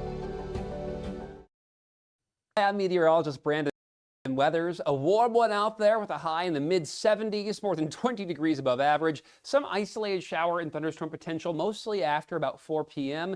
Then we'll see some shower chances overnight. Temperatures, though, well above freezing in the 40s. Don't have to worry about any snowflakes in the mix. We'll have highs back in the 70s on Saturday with scattered showers, but much cooler so that by Tuesday we could have some snowflakes in the forecast.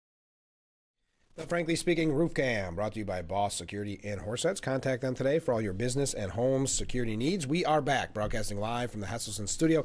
In that studio, Assemblyman Phil Palmisano. Oh. Well, I did. I knew I was going to do it. I knew I was going to do it. If you're going to say, I have him on so many times. Assemblyman Joe that's a good guy. My former boss, former congressman, and here I am. I make a fool of myself. I'm blaming it on allergies. There are a lot of people that I would be offended. Yeah, but not Mr. Palmisano. You know, I think I've done that on the great man. The reverse side. I think I've done that to Phil before. Oh, did you? Because I have you guys. Yeah, you're on like once a month. People loved it when we were here together. I know. Maybe that's what I was thinking. Yeah.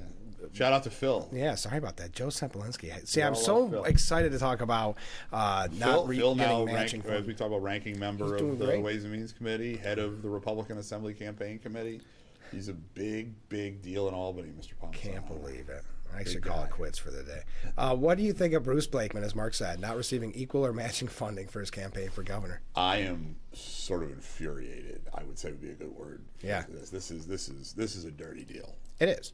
And so what they're trying to make it sound like is, oh, he didn't know what he was doing. He didn't fill out the form right. They're somehow incompetent. Yeah. Now, so there is there's a deadline to get into the public matching. No matter how you feel about whether we should have public matching or not, once you have it, you should use it. You should be fair, right? How you distribute it, right? So there's a deadline. It's right at the beginning of the petitioning process. So it's right around when the convention happens, and he submitted to get in the program months before that. Right. At the time, he did not have a lieutenant governor candidate because he hadn't picked it yet. Right. And this is the first year where the gubernatorial candidates are eligible for public matching funds. Also, there have been changes as far as joining the lieutenant governor and the governor as a ticket earlier, statutory changes. So this was done in the state budget last year. Prior to last year, the governor and lieutenant governor were separate for the primary. So they ran as separate entities, just like attorney general and controller. Yeah, in theory, a Democrat could win governor, a Republican could win lieutenant. I'm talking about within the primary. Oh, within the primary. So I see what you're saying. If I'm running for governor and I say, hey, Frank Akam's my running mate. Yeah.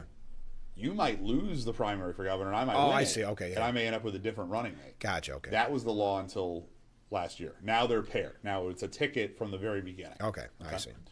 Even in a primary. So they're paired together more closely in statute. And so literally the form you fill out to get in doesn't contemplate this. There's no place on the form to put there is no form. Governor. There's nothing to fill out.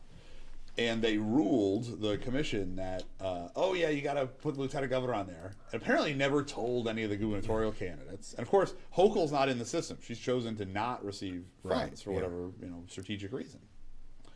So they basically changed the rules, didn't tell Blakeman. Yeah. The form he would have filled out didn't have any missing slot that he didn't put in there. No. And so their presumption would be, okay, he's already in. Right. You tack on a lieutenant governor. He's part of the same campaign. So there's nothing. So why do you need to change anything? Yeah. He's already in the system. And there was a 4-3 ruling because the board that controls the public financing system has 4 Democrats and 3 Republicans. Sure, that works out well. The 3 Republicans said this is obviously like this ministerial clerical goofiness. Yeah. He was attempting to comply with whatever we gave him the ability to comply with. And the Democrats, 4 of them all said, nope, you're out. Wow. So you create this system. And again, it's so I'm not saying I would construct this public matching system the way that it's constructed. No. But once it's constructed, it's got to be fair for everyone, Republican, Democrat. I will give some credit. There have been some very liberal mainstream media outlets downstate that usually are very critical of Republicans, very critical of Mr. Blakeman in particular, who are standing up for him on this. Right. And I've from been a good government perspective, which I'm very pleased by. So I'm hoping that they sue. I think this is an obvious, hopefully, win in a lawsuit. But we're talking about millions of dollars. Yeah. And so the Democrats create a system and then rig it. Exactly. Is what we just and had. it really makes Hochul look bad. And I don't know how much her hands were in it, but I still think it makes Hochul look really bad. I think it does too. I think it makes the entire Democratic Party look bad. And the way I phrased it, my statement on it was the Democratic Party in New York State doesn't like to acknowledge that other viewpoints exist. Exactly. Right. They can't stand that somebody else is out there offering an alternative, and they've gotten drunk on one party control that they've had for the last 7 years, give or take. And the whole point of this system is to allow everyone to be able to get their voice out. Right. Again, is this the best use of taxpayer dollars? Probably not. But if you're going to have it, let it fulfill the purpose for which it was put in place, and let's have a real election and a real debate. And if Hochul had wanted to get in the system, she could have gotten into the system too. She, of free will, chose not to. Mr. Blakeman chose to follow the law as written, get into the system, and let's let the people decide who the next governor Absolutely. is, as opposed to rigging it from the jump. This is a dirty deal. This is a gotcha. This is bull. Loney. Yeah. Yeah. So this is really wrong and infuriating from not only as a Republican, as somebody who is going to vote for Bruce Blakeman. I'm supporting Mr. Blakeman for governor. Of course. But just as somebody who cares about the health of our political system as a whole in the state of New York, this is just wrong. Right. And Chris Churchill actually writes, and I think this was a good way of putting it, the vote was wrong, undemocratic, cynical. It was a politics at its worst, but I suppose it was naive to expect anything better. Yeah, that's exactly my position. Yeah. That is exactly my position. And I said also in my statement, I wish I was surprised. Yeah, I know. I wasn't surprised. I wish I was surprised. But this is Albany. This is New York. This is how things go. It's a dirty deal. It's a gotcha. Yep. Again, bull thing. Yeah. And it's everything that is bad about how New York State operates. Yeah. This viewer writes in, Blakeman got cheated by cheaters. That's true. Yeah. Yeah. I mean, yeah. Right. It's just frustrating. Right. To me, because we already know Blakeman has an uphill battle. And again, I don't like the matching funds thing. Whatever. That's the system. He has that. So that's right. And that's how I've always presented not it. To take it. Is I don't always agree with what the rules are. Yeah. Yeah. But what the rules are, I will play hard and fair and to the max within the rules as written. Mm-hmm. And that's what Mr. Blakeman was going to do. He was going to play by their within the rules as written to get his message out, which I believe is a better message than Ms. Hochul's message. And they manipulated that and rigged it against him. Yeah, and we could talk about this for a long time. And you know, sometimes I've been critical of Blakeman in the beginning, and then I look at this, and it's to that piece about putting the wind in his sails. It's kind of made me want to support him more. I agree with that. Yeah, yeah. We like underdogs, right? That's right. Yeah, you see somebody who is getting a raw deal, right, and being treated unfairly, and that's what we're dealing with. And so, yeah, absolutely. I hope that is the effect that you have people go, well, let me learn more about this guy they don't want me to know about. Yeah, why are they so scared of him? Right. And I mean, and the polling appears to be closing. Yeah, 13. That's a public poll. Yeah. The Blakeman campaign has reported that their internal polling is closer. Yeah. So clearly the trajectory is a tightening race at this point. He's definitely closer than I would have even guessed he might be at this point in the race, which is great. Yeah. Fantastic, and then you have this happen just at the moment when those polls appear to be tightening. Mm-hmm. Yeah, I wonder why that happened. All right, we better take a short break. Stay with us. We'll be right back with Frankly Speaking after this.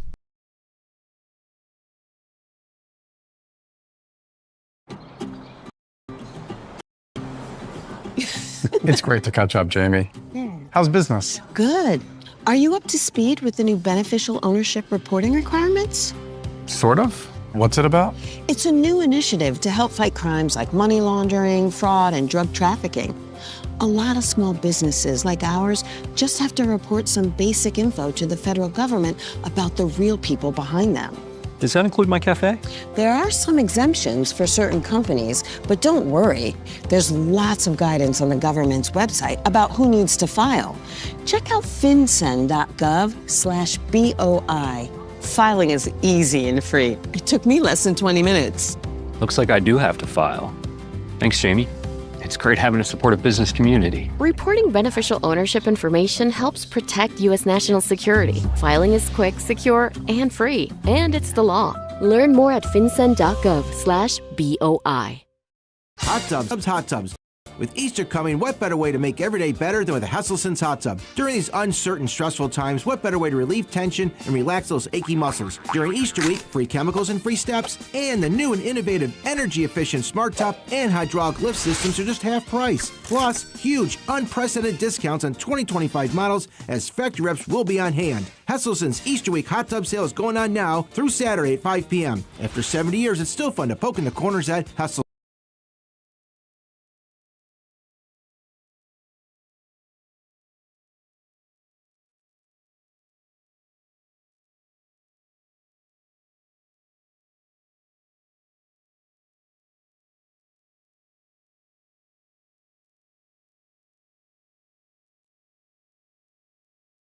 And we are back, broadcasting live from the Hesselson studio in that studio. Let's see if I got it right. Assemblyman Joe Sempolinski. There we go. Some comments from... still love Phil. I do, of course. Well, it is Friday. Is one comment came in from it. Usually, right, It's yeah, Fridays with Phil. And we did remiss, wish everybody a very meaningful Good Friday today. Yes, and Easter coming up on Sunday, of course. Yeah.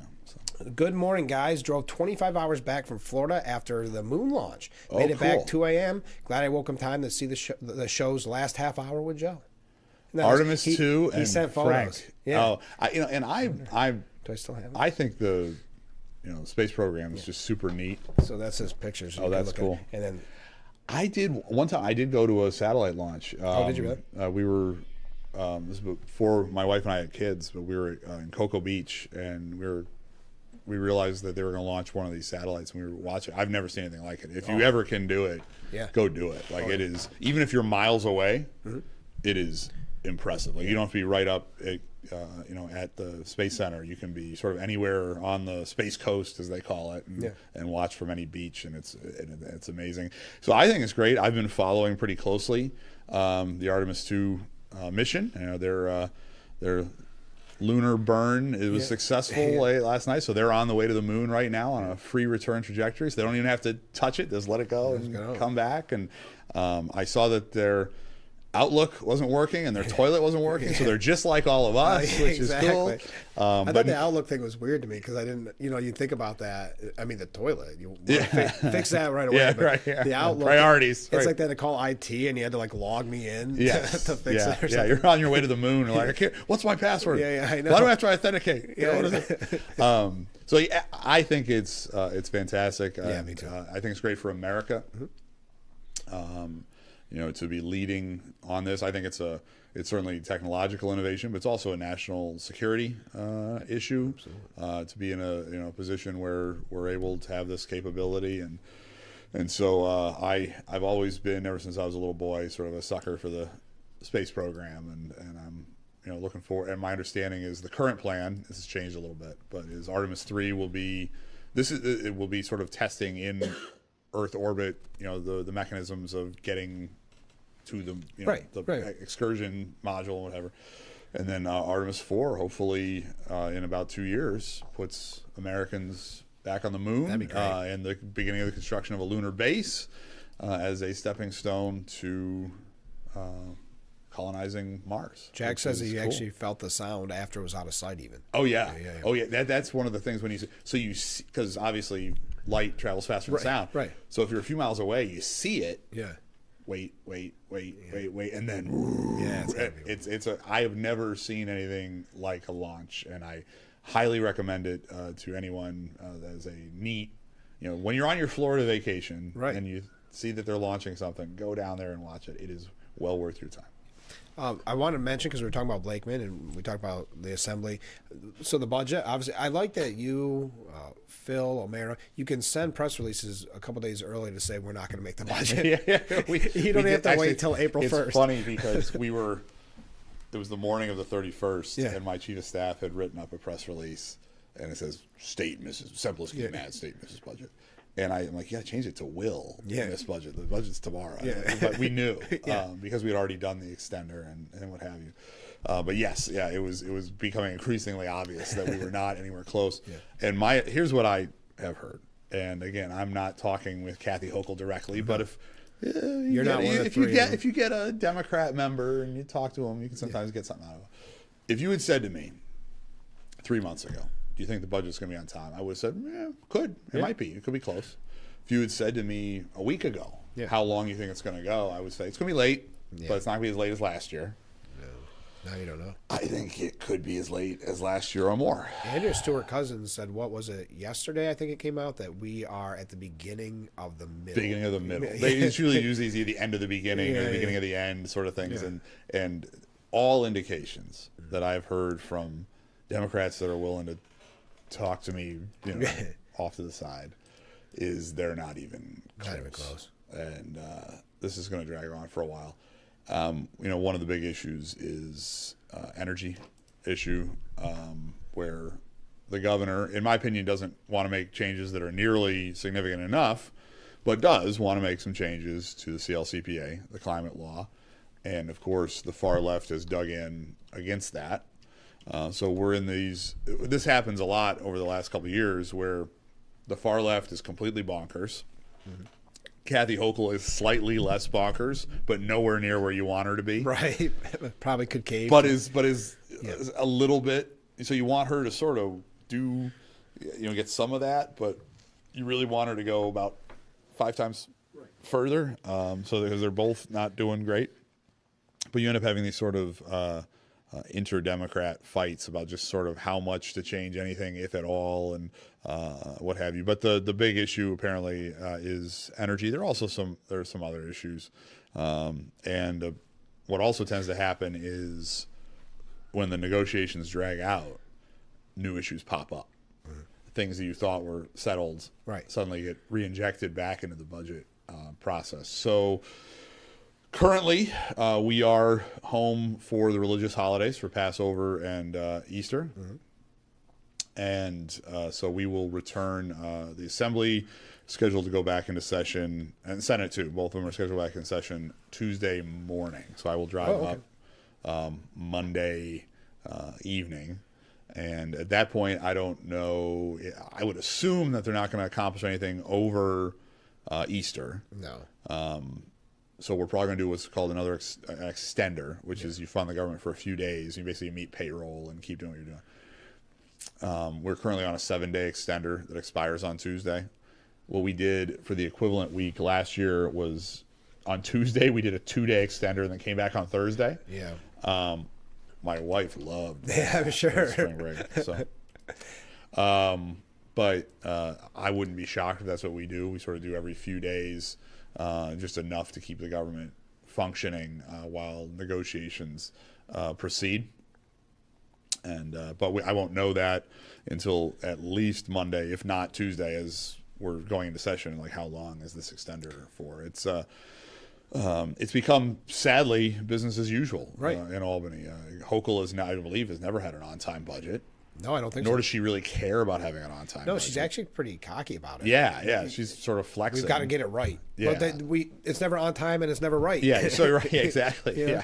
And then she claims some victory. That's why I point out she never wants to go as far, where she'll raise an issue that I agree with the issue, whether it's changing bail reform or changing discovery reform or changing the CLCPA. Right. And then she'll fight tooth and nail and get like the most de minimis meaningless change and then claim victory. Then there's a press conference and she's and you're sort of going, but you didn't really do much. So it's again, it's Democrats I disagree with fighting with other Democrats that I disagree with in maybe a slightly different way. But you had a great point in your press release. How is it that it's one party rule and you've got 3 Democrats negotiating together and you still can't get it on time? Yeah, exactly. I mean, it's not like you don't know that April 1st is coming. The fiscal year runs from April 1st to March 31st every year. It's been doing that for, as long as everybody's been alive. Right. And it's coming. Yeah. And again, it's Democrats in all 3 leadership positions, one party control, and you can't figure it out. Yeah. So our role in the Republicans is, to raise points to try and push it further in our direction as best you can. Point out the things you agree with, point out the things you disagree with, make sure the public knows what's going on, and we can make some adjustments on the margins to things. But it is a frustrating time of year in Albany where it's sort of hurry up and wait. And we talked about Mr. Palmisano. Mr. Palmisano now as ranker of Ways and Means. If you tune in on Tuesday morning, when we do the extender, you'll see Mr. Palmisano leading the debate on the extender.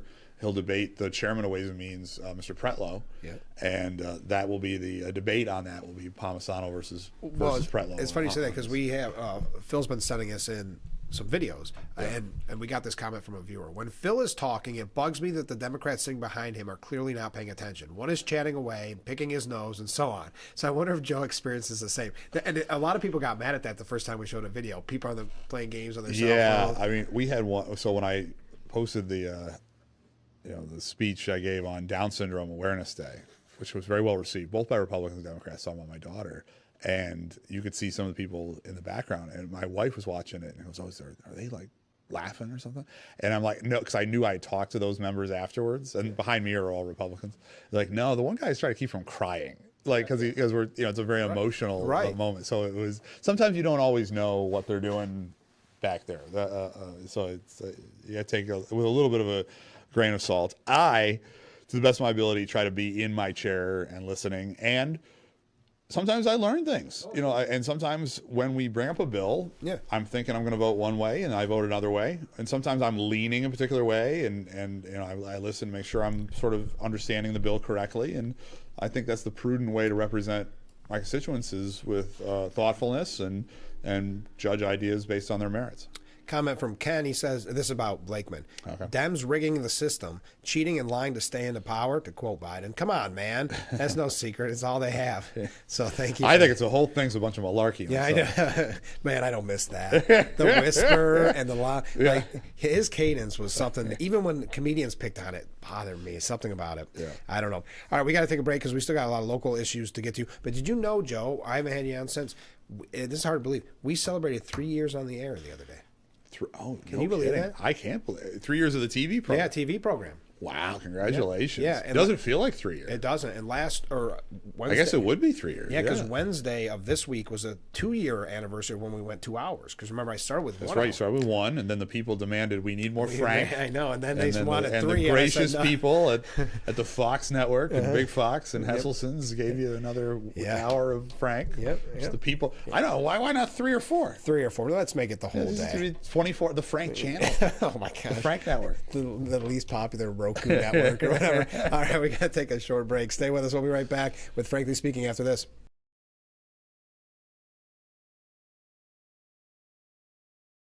This is one of the busiest highways in America. Thousands of trucks travel up and down it all hours of the day, and big trucks can cause catastrophic injuries. That's when you need the power of William Mattar, the largest motor vehicle accident firm in the state. At William Mattar, we only handle motor vehicle accident cases, and we fight for big money and big results. Hurt in a car, only call William Mattar.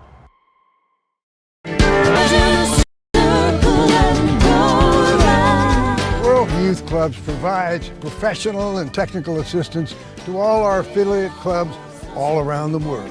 We already have 44 countries that are behind us providing safe spaces for kids, but there are 160 other countries we'd like to reach out to. Yeah. Right, Rod? Exactly. We need you to help fund the World Youth Clubs and make their dream come true.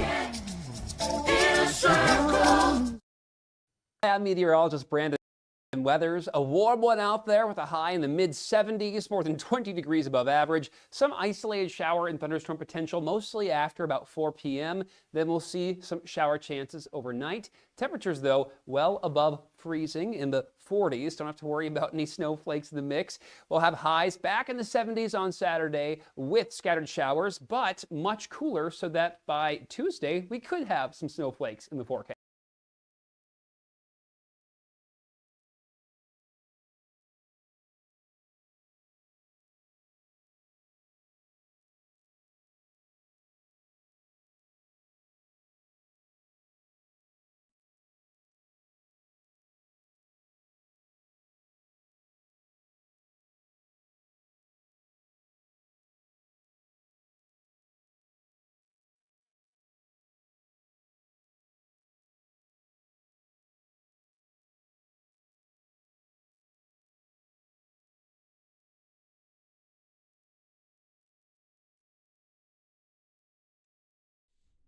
The Frankly Speaking Roof Cam, brought to you by Boss Security in Horseheads. Contact them today for all your business and home security needs. We are back, broadcasting live from the Hesselson studio, getting ready to wrap up with Assemblyman Joe Sempolinski. Comment from a viewer. In addition to 3 or 4 hour show, you should also simulcast with radio. Yeah, we'll do the whole thing.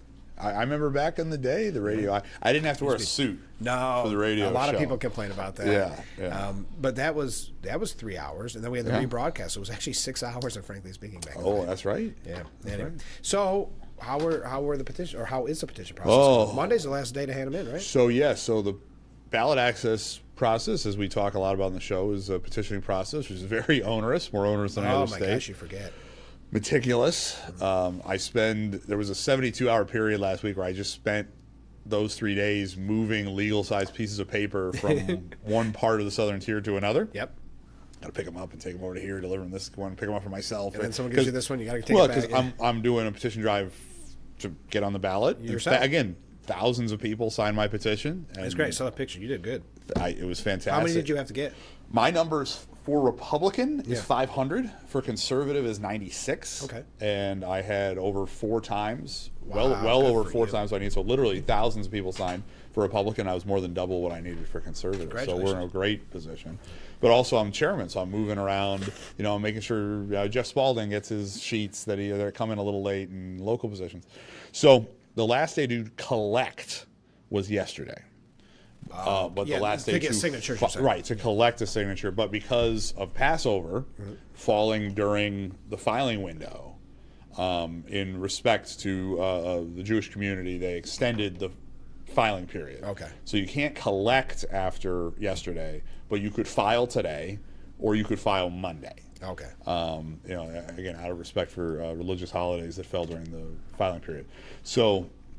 Well, we won't know for sure until, and again, you can postmark it Mondays. You really don't know until Tuesday, who's all running for every position. But we did very well. Things look very strong. Our big one that's always a catch is the county-wide positions, because you need 1,000. Like, as we just discussed, I only need 500 to run for the state legislature, which is a significantly larger district than Steuben County. Yeah. And you need 1,000. So Jeff Spalding. How many does Langworthy need? 1,250. So he needs 250 more than our coroner. Yes, and his district is more than 7 times bigger. Yeah. So that's always the catch. And Mr. Spalding and his wife, did a lot of work. Oh yeah. And the committee did a lot of work, and I think he ended up filing with about 1,500. Oh, good for him. Which for coroner is a big number. People feel so bad that he has to get 1,000 that I think they're willing to take his out more. Like I know I do. Oh my God, that's the one. When I go out, because that's not people sort of know some of the things that are farther up the ballot. They go, "What's this?" I go, "Listen, the guy needs 1,000 signatures. He's running for coroner. He's a former police chief. He's well qualified." Oh, okay. Then people will once you tell them a little bit, they'll sign pretty easy. Yeah, because I know sometimes you can tell when a person opens the door that they don't want to sign. I mean, they will sign, but you might get one out of them. Now, sometimes people open the door and then they realize I'm not asking for any money. Right. I'm not selling anything. And then they get real happy. Yeah. So it was a tough year weather-wise. It was a tough year weather-wise. And especially for the candidates to wait at the last minute and need those last votes, because this last week was a washout. It was real tough weather-wise. And this is why it shouldn't be in March. No. March is one of the goofiest weather months of the year around here. When we used to collect them in June. Yeah. There were reasons why it had to move back, but I would put it in like April myself. There's got to be a solution to that. I mean, March is too dynamic a weather month. I mean, in the window, we had snow, rain, one really nice day, which I think you could, it's almost like trick or treat. You could see so many people taking out their petitions because that was a one nice day. But yeah, this was a tough year. But if people want to get involved, because as we've said before, I mean, the petitions are over, but this is kind of the nitty gritty right now. Well, now we're going to get into knowing who's on the ballot, who's got races. We already know that there's going to be for Nick Langworthy, there will be a contested general election. Right. So supporting him. There's discussion of people running against Senator O'Mara. There's certainly people running against Assemblyman Friend, and looks like I may have an opponent. So if the folks that we'll there's somebody who has filed, and we'll see. That hasn't filed petitions yet. They filed campaign finance, so we'll see if they file their petitions. So if you like the team that we have, Mr. Friend, Mr. Palmisano, Mr. O'Mara, myself, Ms. Bailey up in northern part of Steuben County, Claudia and Nick, they're all running for re-election.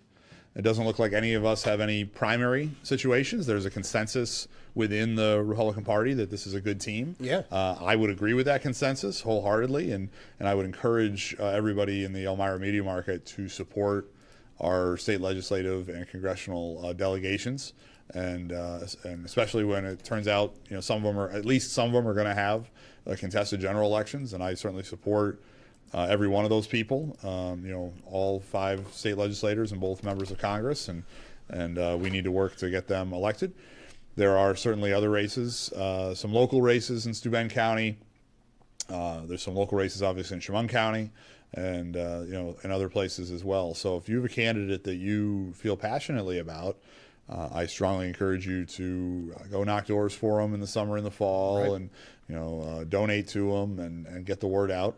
And then, of course, overarching all of that is the gubernatorial race. Yes. And we talked a lot about Mr. Blakeman, but he is the captain of the team this year. And the better Bruce Blakeman does, the better everybody else does, and vice versa. Yep. The better the local team does, those are votes that Mr. Blakeman doesn't need to get in New York City. Right. So we need to make sure that we get our entire Republican ticket elected from Mr. Blakeman all the way down to our local offices. Here's a question. You always sometimes get some from left field that you're not expecting. Yeah. Speaking of weather, how about the race, meaning the NASCAR race, taking place in May on Mother's Day? What are your thoughts? Is there a concern that you might get snow? Well, we do get snow in May. Yeah. I mean, I'm glad that we'd have it. Yeah. Like, you know, move it around the calendar. I understand that it is not the traditional spot for it. Yeah. It used to be later in the season. But I think Watkins Glen International is such a wonderful asset to this region. It is the largest single-day sporting event in New York State. Is the NASCAR race up at Watkins Glen.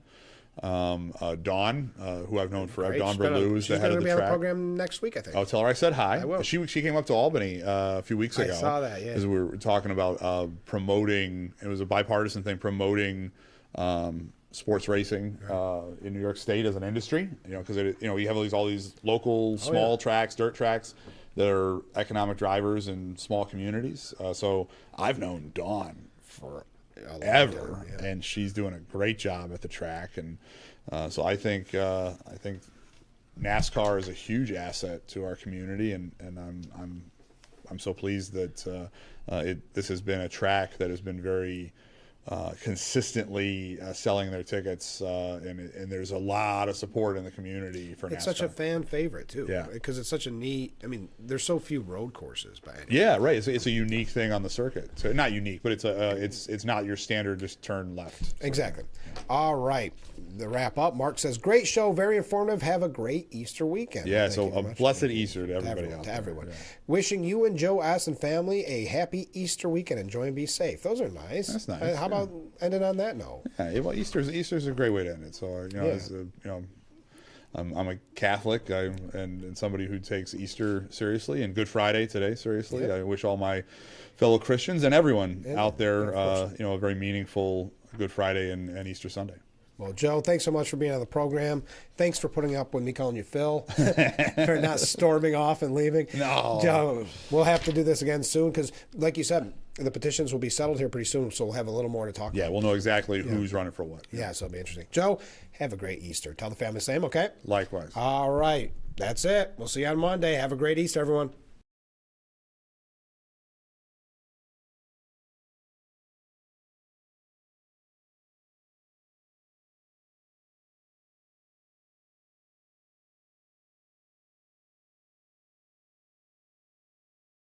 Hot tubs, hot tubs, hot tubs.